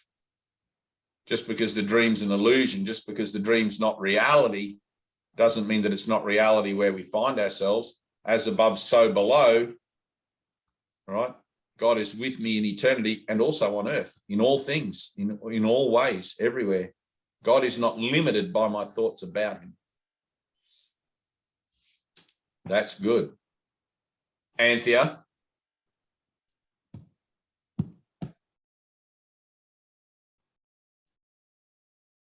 Gonna put your hat on? I'm going to give you a new homework. Okay. It's going to be a set of instructions. And you're to follow the instructions specifically, without question, without any interference by your own little niggly head, okay? At the next available opportunity, which she will arrange with you, I want you to go and visit Gemma.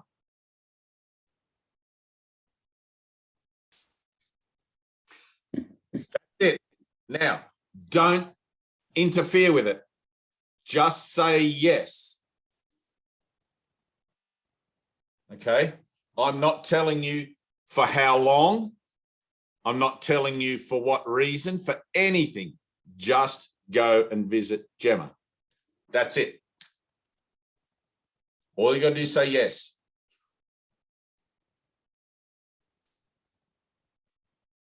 Yes. There you go. There you have it. Are you near Ripton? Abbott's Ripton? No, I haven't heard of that. Right. Okay. Why are you going there? I'm traveling soon to there. I'm going to a festival there with the Sanctuary of Peace and Healing there. Maybe we could figure something out, or well, not all. That's it. You guys can do that behind the scenes. And Yeah, just yeah. work. All right, Gemma, it's at your say so, not at Anthea's say so. Anthea's just going to say yes. Whatever you tell her, she's going to say yes. Okay, that's it. Awesome.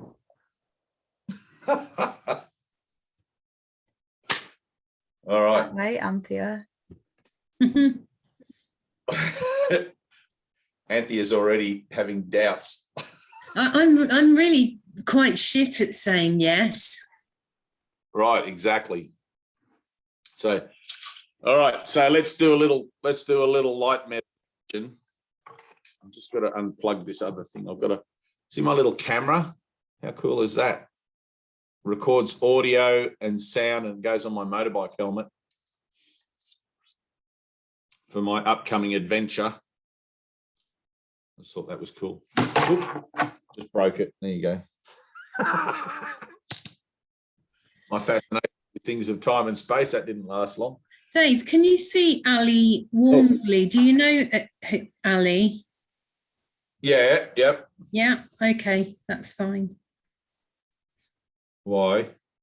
I'm just wondering because she hasn't been to our meeting before.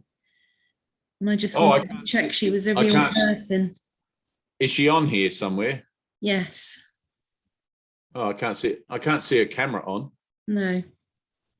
Can you write to her and ask her to turn on her camera? I have. Well, if she doesn't turn on the camera, just delete her. I did, and she is back with us. All right. Well, here we are. Look, just dropped in to say hi. Yeah. No, we don't. Yay.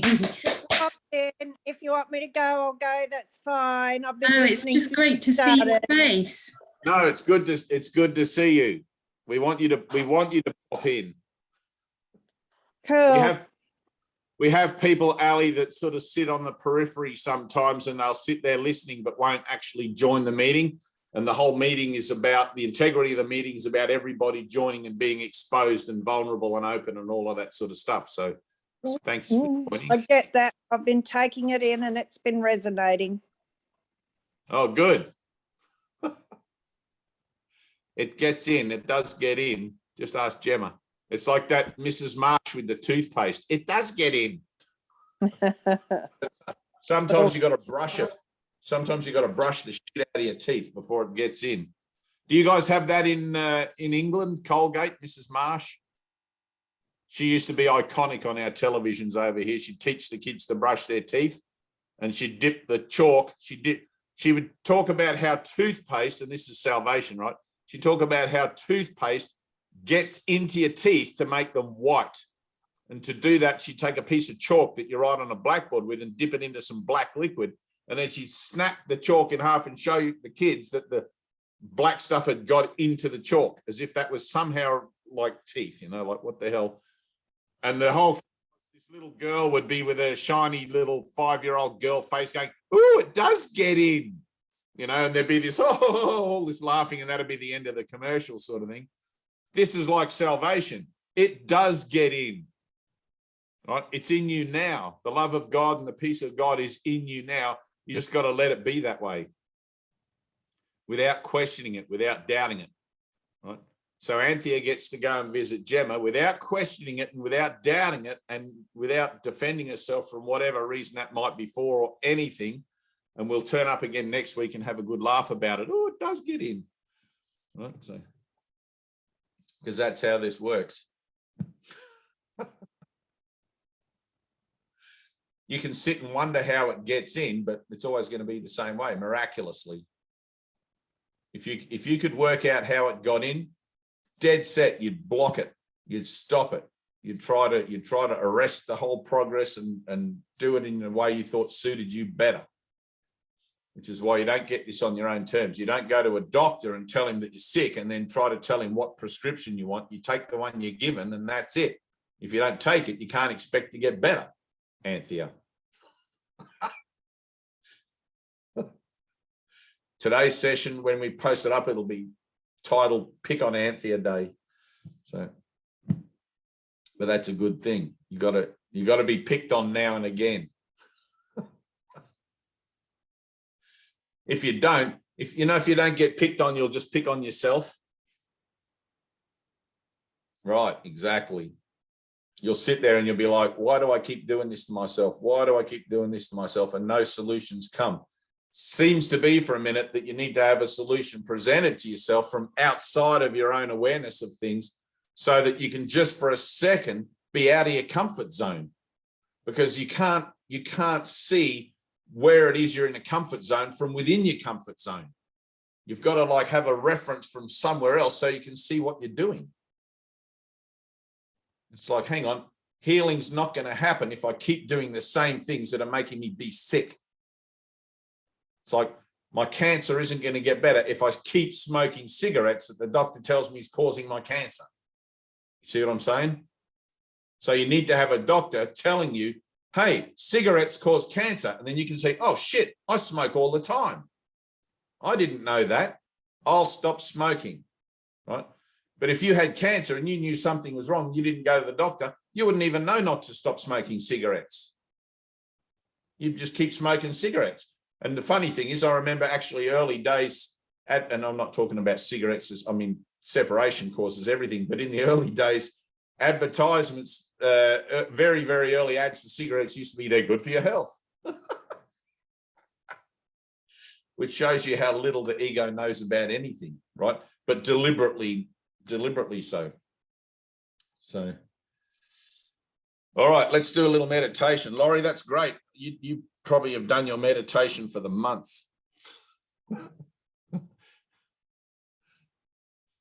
My one this morning was pretty intense, but I like yours. Yours was revelatory. You're learning to become revelation ready. You know, I love to hear the stories of people's shifts, of the miracles and things that occur in people's lives that reflect back on the miraculous nature of what's going on really in reality in the universe, rather than just the physical things. You know, we're storytellers by trade. A human being is a storyteller, blah, blah, blah. Isn't it lovely day, lovely weather, whatever. And we'll make up a story. We'll talk about anything, right? Let's start talking about miracles. Let's start talking about healing. Let's start to, if we're going to have to still use our words for a minute, let's use those words to reflect faith and something else that comes from a higher part of consciousness, a higher part of the mind that ordinarily our normal chit chat and storytelling deliberately denies. Right?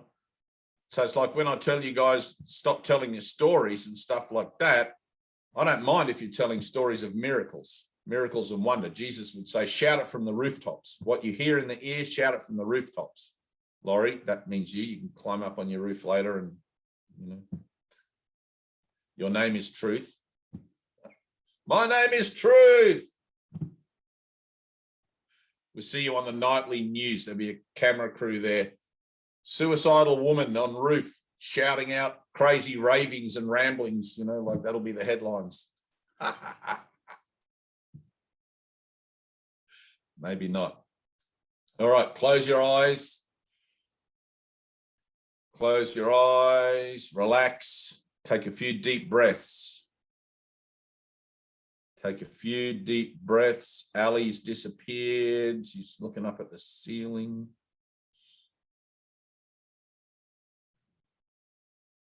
Just take a few deep breaths in and out. Deeply in slowly, deeply out slowly. In through the nose, out through the top of your head. In through the nose, out through the top of the head. Think up, feel up. Feel the top of your head. When you breathe out, focus on the top of your head. You should, after a few breaths, gentle breaths, start to feel like a little breeze coming out of the top of your head. If you focus there on your crown.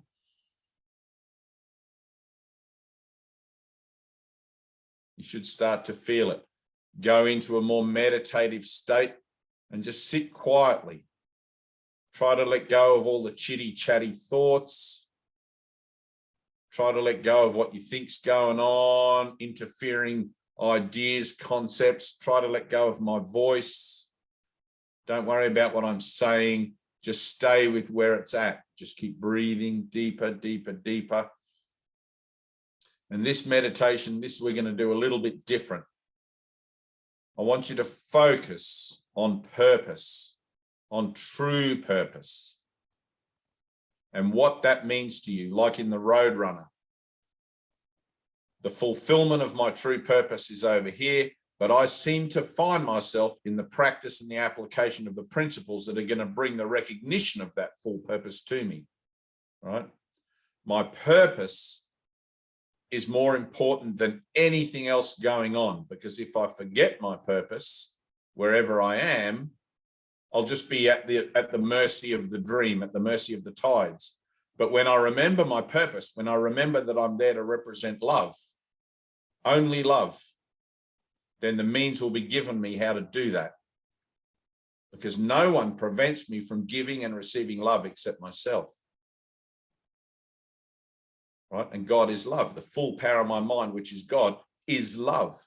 Let me make that manifest in all my relationships.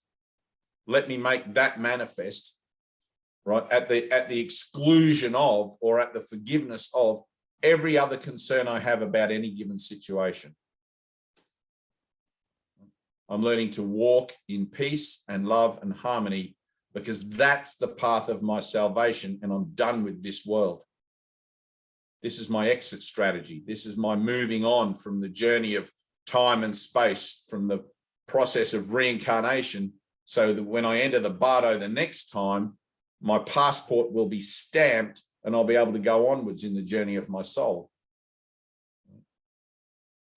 Now, the stamping of that passport looks like an accumulation of conscious shifts. It looks like a recognized participative activity in my mind that witnesses to me that my salvation is actually happening. All my relationships are healing. I have love with my sister that I've never had before. I have a voice speaking to me in my meditation that my name is truth. I have all of these things going on. Even if I can see that, like Anna and, I've got to choke, Anna and what's the name there? Mental block for a second. Goodness me.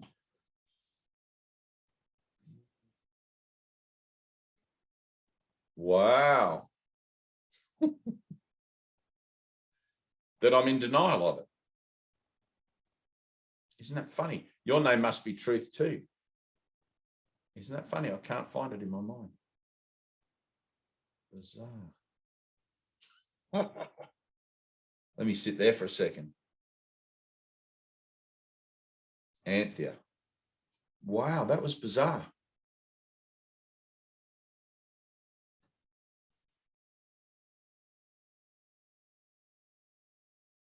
Out of accord, a little moment out of accord interval there.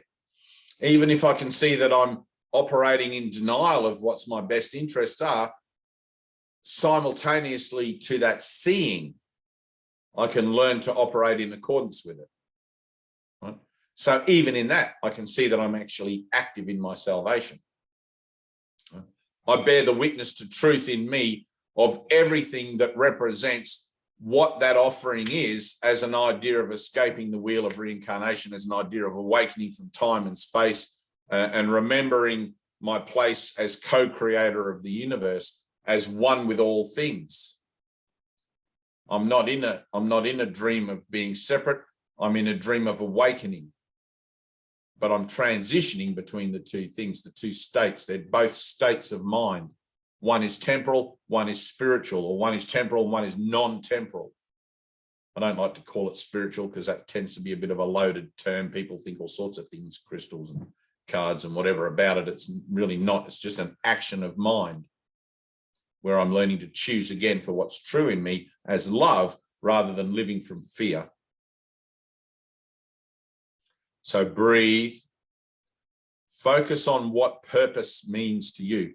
Focus on your association with it. So when you read the words in the book, when you find yourself in a relationship, when you seem to be in a situation unfamiliar, you have a link or a deeper comprehension and appreciation of what it is to have true purpose in that moment. I don't want to be reading a page on the book and get to the end of the page and have no understanding of what I've just read. I want to put my purpose into reading that book. I want to put my purpose into being in this relationship. I want to put my purpose into this job, into this environment, into this situation, into nature, into everything. Because there's nowhere in my life that God is absent if God is everything. Therefore, let me connect with it, which is love. Let me connect with love in everything, everywhere, all the time. Everything else goes suck a fucking lemon. I don't care. Keep purpose as my focus. And you have to push yourself. Like we were just talking before about Gemma, how much it took for that penny to drop, for her to actually see that she was deciding against love. She saw what she was doing in her own mind and made a choice not to do that. Right? It took a hell of a lot. It took a lot of participation consciously to have that penny actually drop. And you start to see how manipulative the ego can be to keep that penny drop moment from you. It takes all you got. It takes your full heart, your full soul to push past that ignorance, to push past that doubt and that fear, to have that moment where the penny drops and you go, aha, I can see what I'm doing. I can see that I'm self-sabotaging my relationships, self-sabotaging all my best interests, trying to be right about something rather than just feel the love of God shining out from me and from everyone and everything. So breathe, focus on purpose. Even the word, ready? Purpose. Purpose, true purpose. I have a true purpose, a true reason for being on earth. I have something here that I'm actually here to do. And through my forgiveness, my willingness to forgive, which was part of my purpose, that will become clearer and clearer and clearer to me as I free up the channel, as I clear away all the blockages in that bloody pipe, where I can then learn to communicate with love, communicate with God, which is love, in all my affairs. There's no religion, there's no ritual, there's no dogma, there's nothing involved in it. It's a free-flowing action. It's like the Force in Star Wars. You feel it and you reach out to it with your feelings. But you can't reach out in the spirit of doubt. You have to reach out in the spirit of faith. You connect through faith, through trust, through willingness, through defenselessness. Doubt puts the brakes on. Fear puts the brakes on. If you're fearful of entering into the light will wait until you're no longer fearful. But you must remember your purpose. It does no good to see fear in you and then adjust the deck chairs on the Titanic. It does no good to see fear in you and try to change what's going on out in the world rather than change your mind about it. Once you change your mind about it, then it will automatically change because it's nothing more than a manifestation of your mind anyway. Okay? Breathe. Purpose. I have a true purpose. Try to let that sink into the deepest level of comprehension and abidance that you can. It's going to take everything. I have one purpose that I share with God and no other purpose. That's it. When you find that you just have love in everything, you'll be completely happy. Whether you're rich, whether you're poor, whether you've got a shitty job that you would have called shitty at one stage, or whether you've got a better job, everything will start to true up as you true up to your purpose. I have no use for suffering. I have no use for pain, death, disease. I have no use for that anymore. Only love. Let me be about my Father's business. Let me be about the practical application of the principles that I'm learning through this course, which is forgiveness, patience, love, tolerance, giving, generosity, receiving, acceptance, compassion, humility, all of these sorts of things. True humility. I'm the Christ along with you. It's arrogance to deny it. Purpose. Feel it. Feel what it feels like to have a sense of purpose. Anna, feel that sense of purpose within you. You're not on the earth at the whimsy of governments and social dilemmas and the environment and family and friends and kids and people and neighbors. You're not there for that. Those things are just supplementary to why you're here. You're here for a true purpose. You're here on the journey of your soul. You are here on the journey of your soul. See you, Gemma. Love you. Try to get a sense of that fact that you're here with purpose. You have a purpose. You're learning to find it. You're learning to abide with it. You're learning to mature into it. Often by realizing those places where you trip up and make mistakes with it. Right? Seen rightly, they're not really mistakes. They're just opportunities to learn better next time. Okay? Nothing is really wasted. You can judge yourself and beat yourself up for it, but that's hardly helpful, is it? You look at it and go, all right, I see that I fucked up there. Next time that comes around, because everything's cyclical, I'll do better. I'll make a new choice.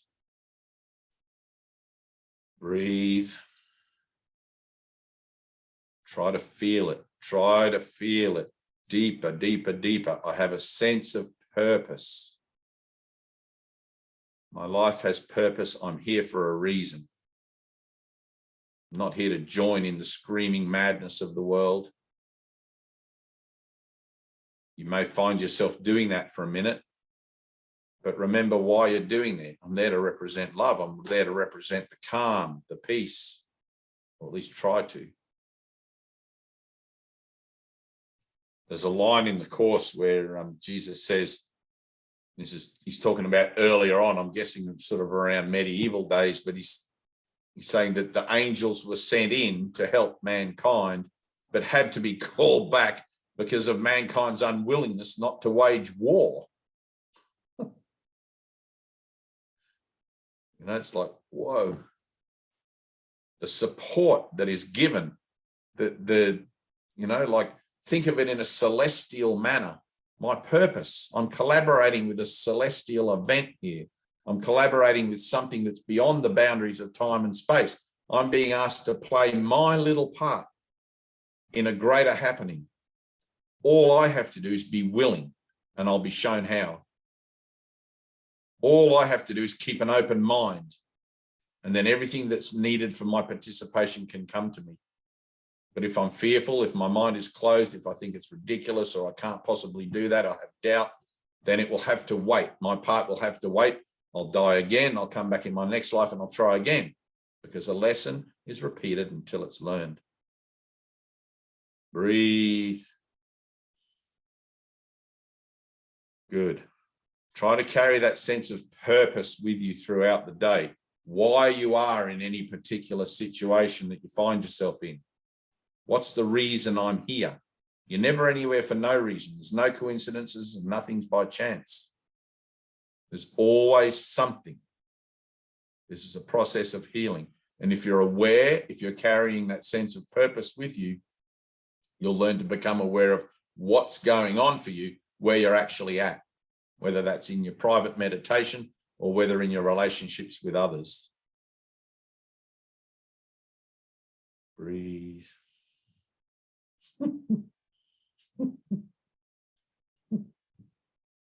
It's good. The love of God is shining in you now. All you need to do is extend it. All you need to do is give it away, and you'll begin to see it everywhere.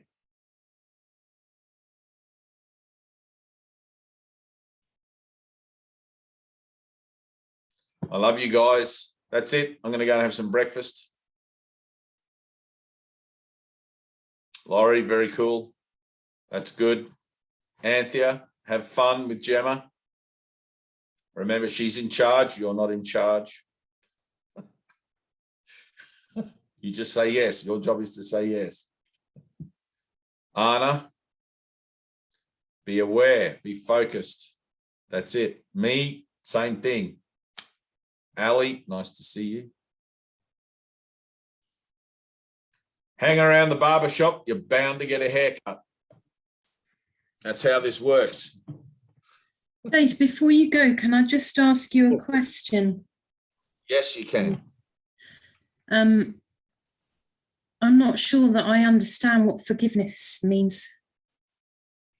You can't understand it. You have to apply it to understand it. It's experiential. It's really doing my head in. I just can't bloody understand it. I just don't stop get doing it. your head in. Good. Stop trying to get it. It's like a little child understanding what money is. You're not going to understand what it is until you spend it on something.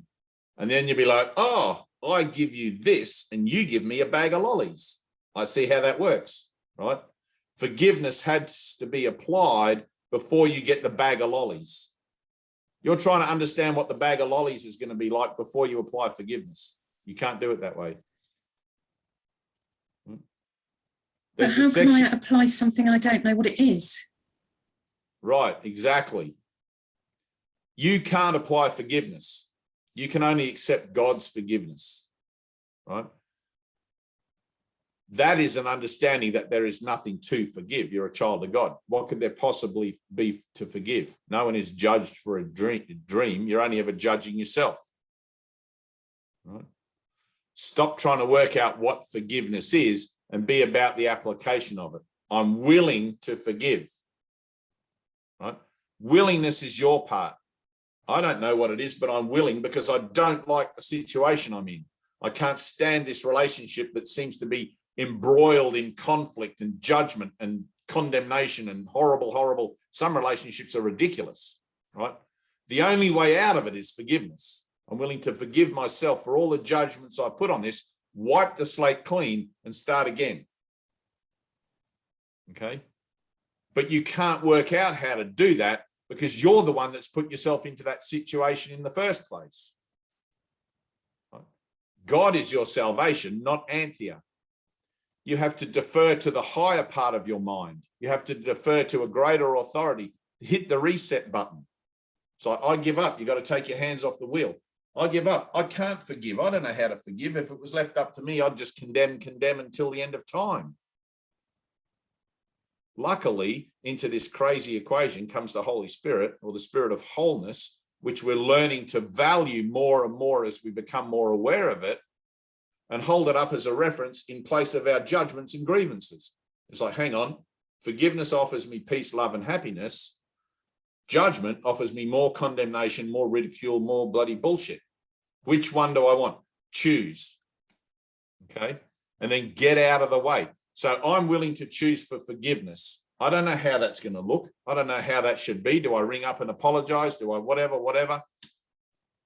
It can look like anything. It can show up as any opportunity, as any manifestation, but it begins with your willingness to be forgiving and to forgive yourself.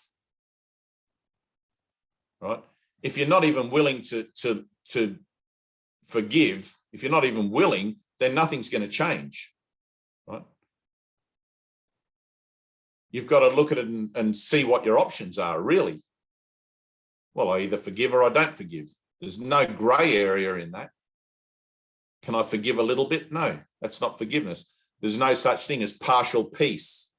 My mind is either at peace or it's not at peace. You can't declare peace on a battlefield if some of the guys are still fighting over in the sidelines. Everybody's got to stop fighting. That's what peace is, right? You're in a battle with yourself. I'm looking at a whole bunch of shit in my mind. I've got all these conflicting thoughts and ideas about what love should be in this relationship, in that relationship. This person did that. That person said something. I'm triggered. I'm activated, blah, blah, blah, all of this stuff. What do I do with that? You can't work out how to find peace when everybody's still fighting. You've got to make a choice. How do I forgive this? Whoa, dodging a sword there. Whoa, bullets flying. Whoa, how do I forgive? You've got to make a choice first to forgive. You have to be willing to allow forgiveness to replace all grievances.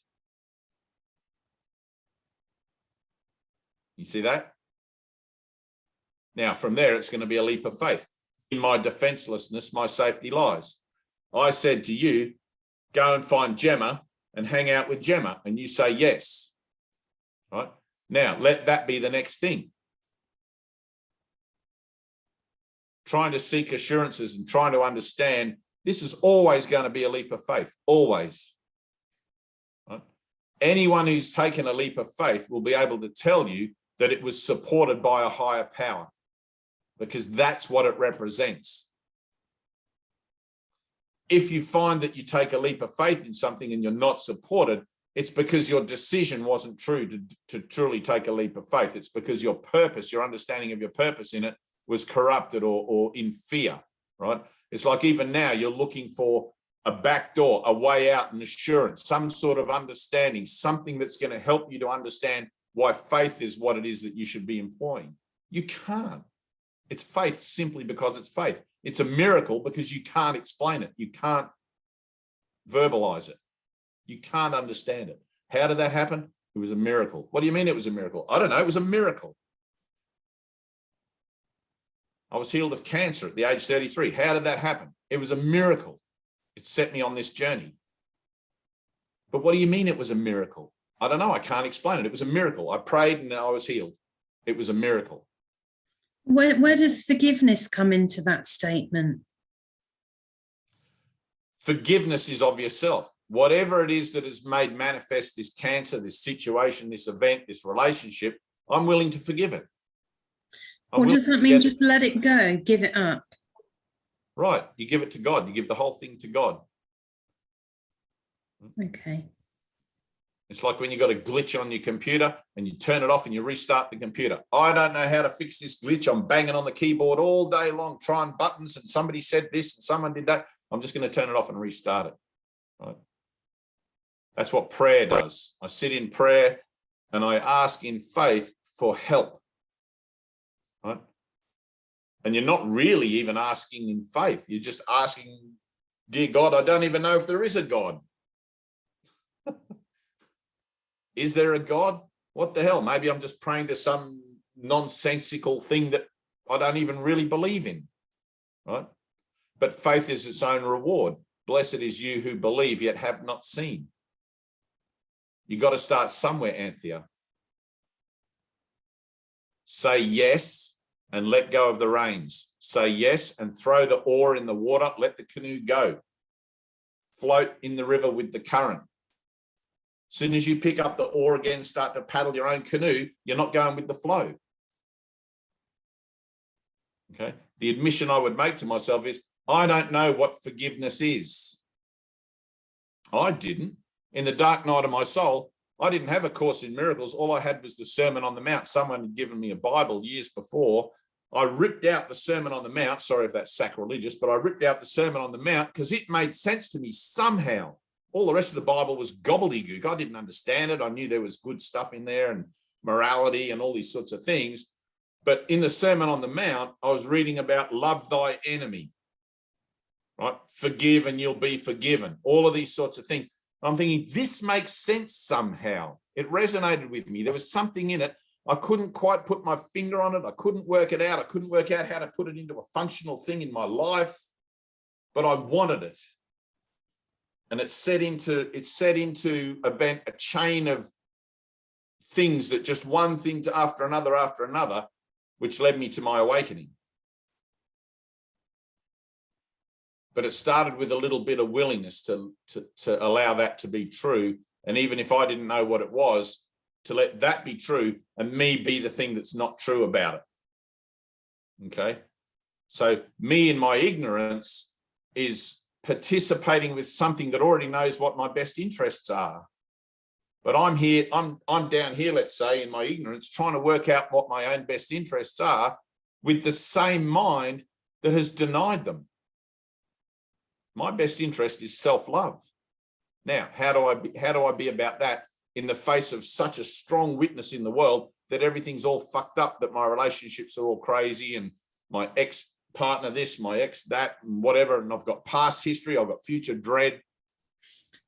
It seems to be an impossible task. How do I forgive all of that stuff?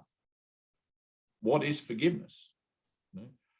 In the second half of the workbook, there's a section, I think in the 260s around there, each 10 lessons is preceded by a teaching about something. One of those is, what is forgiveness?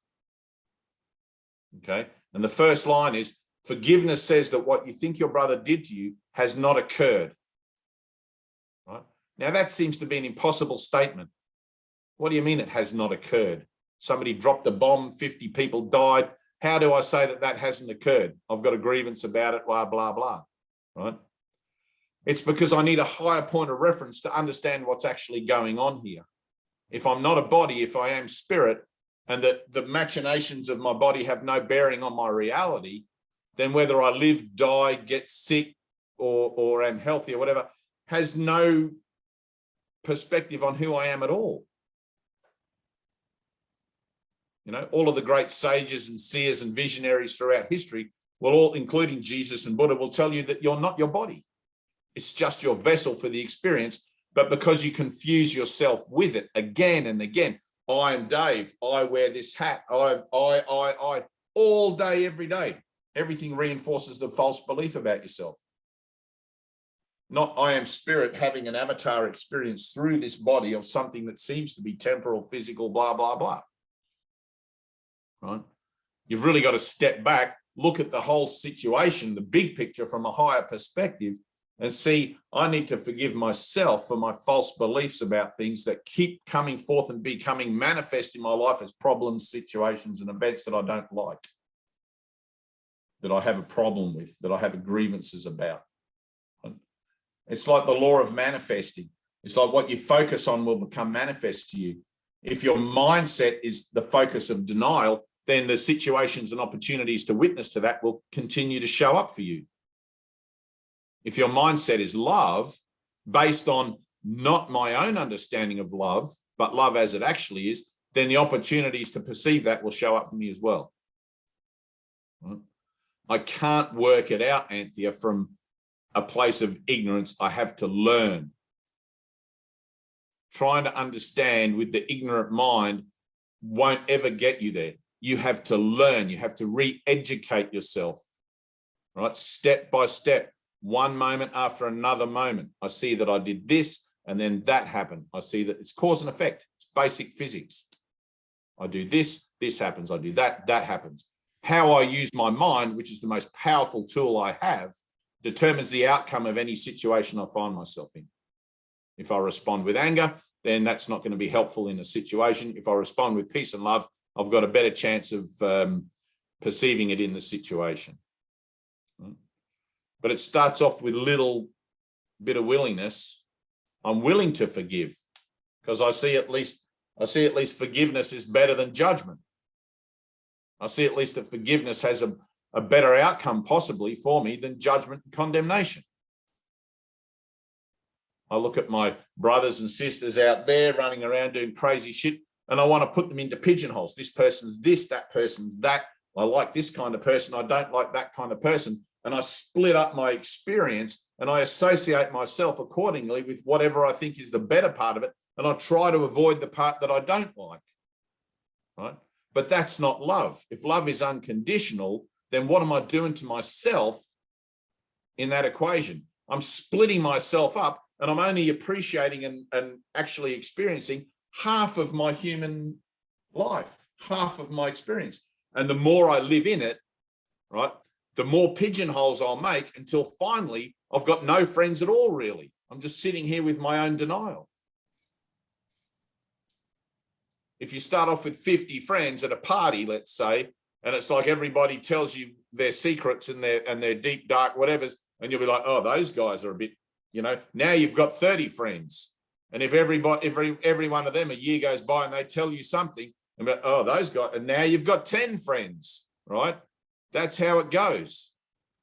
Those 10 friends, and then, well, really out of those 10, I've only got 2 that I can really trust. And the rest of you, like, you know, and we become more and more and more insular, more and more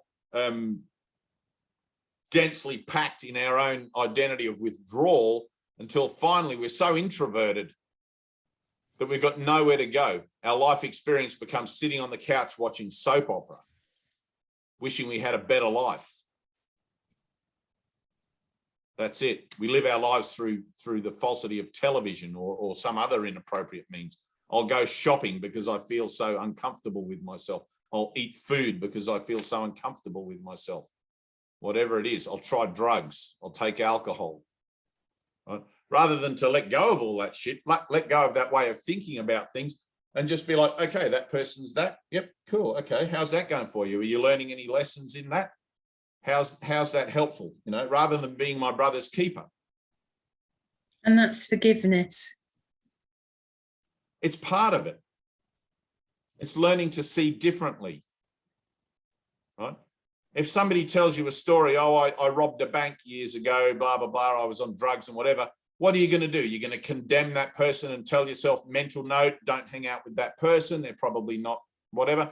Or are you going to allow your heart to open to that person and say, how are you now?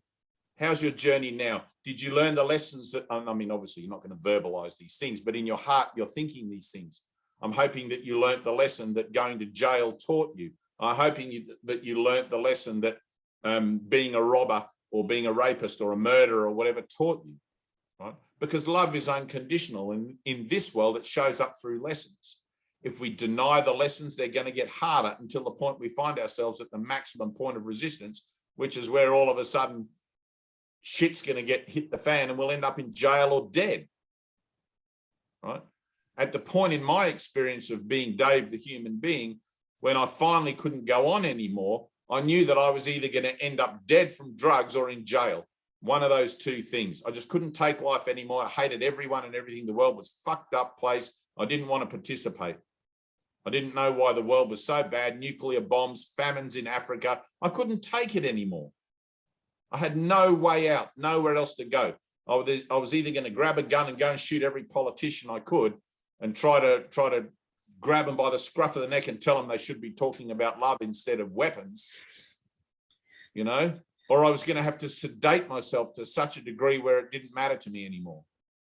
And I'd already tried that and it didn't work. Luckily, into that crazy equation, I had this Bible that someone had given me, and there was the Sermon on the Mount that talked about forgiveness. I'm like, holy crap. I've got my inability to perceive a way out of my situation. And then I've got Jesus through this Sermon on the Mount, or Buddha through the Bodhisattva, telling me, here's a whole other way to use your mind to bring you a different result. It starts with a bit of forgiveness. Right?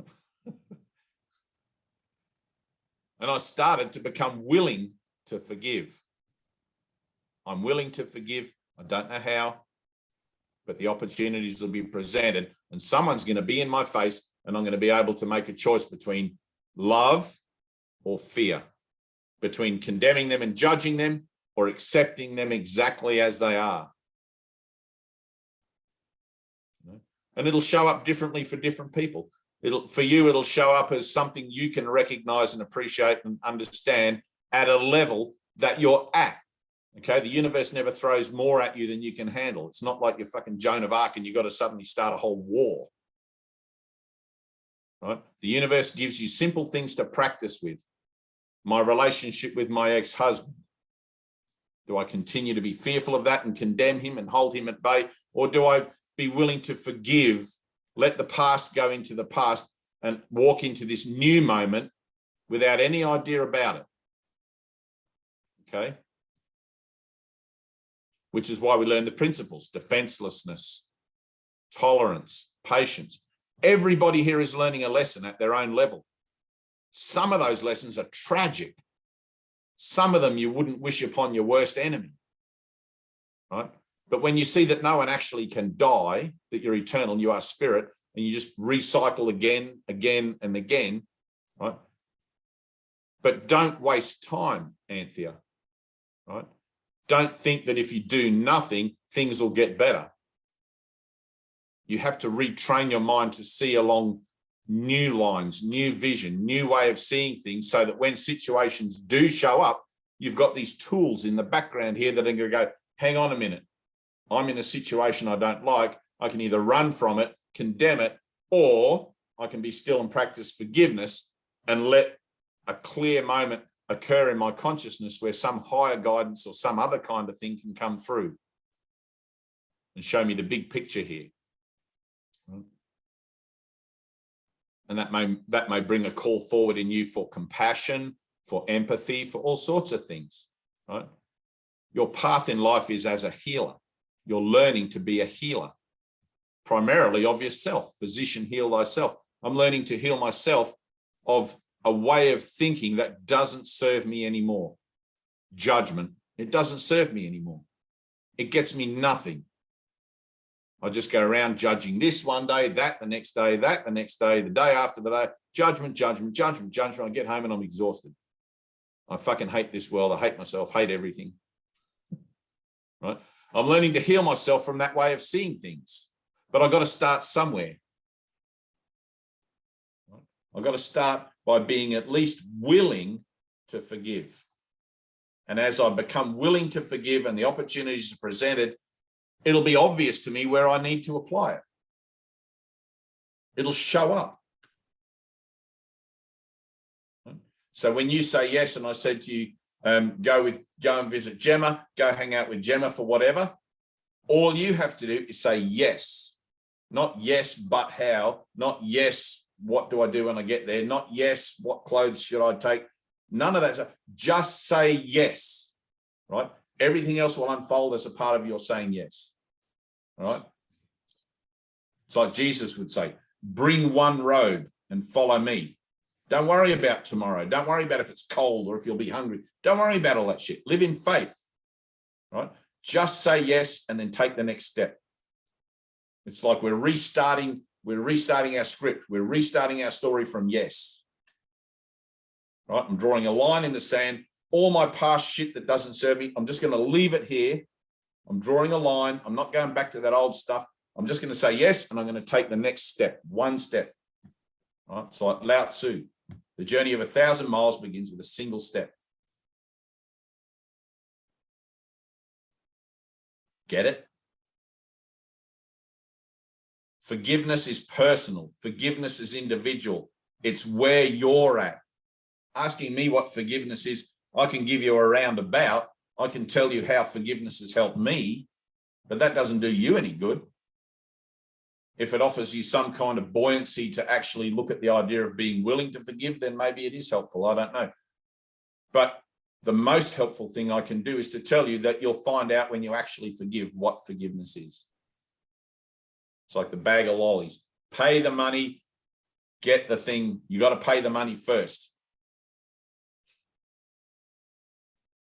Get it? No? All right, so just say yes. Ready? Go and visit Gemma. Yes. Good. Yes. Okay. The journey has begun. Thank you, Dave. That's okay. Everybody starts somewhere. That's all you got to do is make a start. Have you ever seen The Hobbit, where Gandalf Gandalf the magician in his robes and everything, and he goes to the Hobbit village. And hobbits are very insular people. They don't like to extend themselves and travel out past the Shire because they know there's dragons and all sorts of horrible things out there, and they keep to their village. And hobbits never go on journeys. And Gandalf turns up from the outside world into the village and says to Bilbo Baggins, "We're going on a journey," in his best wizard's voice. "We're going on a journey." And Bilbo Baggins tries to think of every reasonable excuse to him why he doesn't have to go on the journey. Right? It's nice in the Shire. All my friends are here. Everything I know is here. I'm in a giant comfort zone. There's nothing that can disturb me here. Right? But Bilbo Baggins knows nothing about himself. He hasn't experienced the truth of himself. All he's experienced is what he's conditioned to experience. And Gandalf takes him outside of his comfort zone, outside of the Shire. He has to say yes. And he goes on an incredible adventure, and he finds himself in situations that he would never have even dreamed of. And he still comes out the other side laughing and smiling. But he had to say yes to begin with. And when he gets back to the Shire, he's the hero. Everybody wants to hear his story. Everybody says, "What is forgiveness, Bilbo Baggins?" And he says, "Well, you have to go with Gandalf. You have to find out for yourself. You have to take the journey. I can tell you about it, but it's not going to be yours until you do it." Thank you, Gandalf. I do feel like Bilbo Baggins.